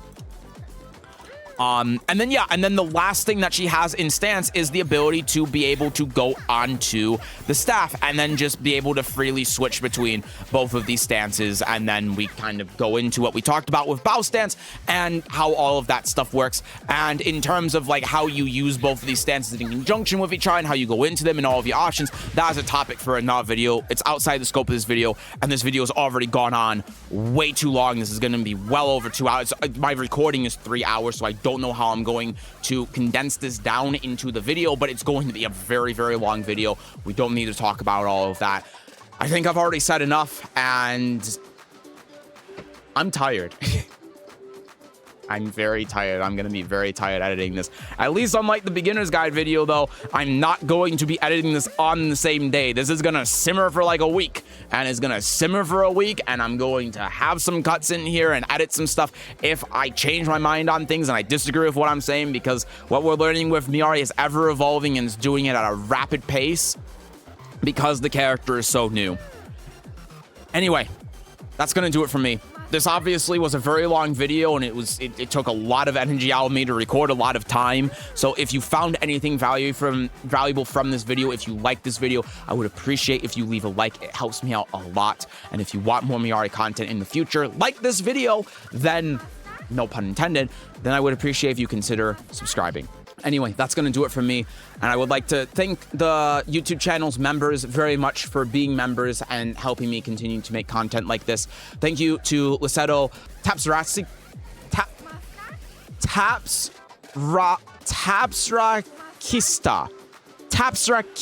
I hope, God help me with that name.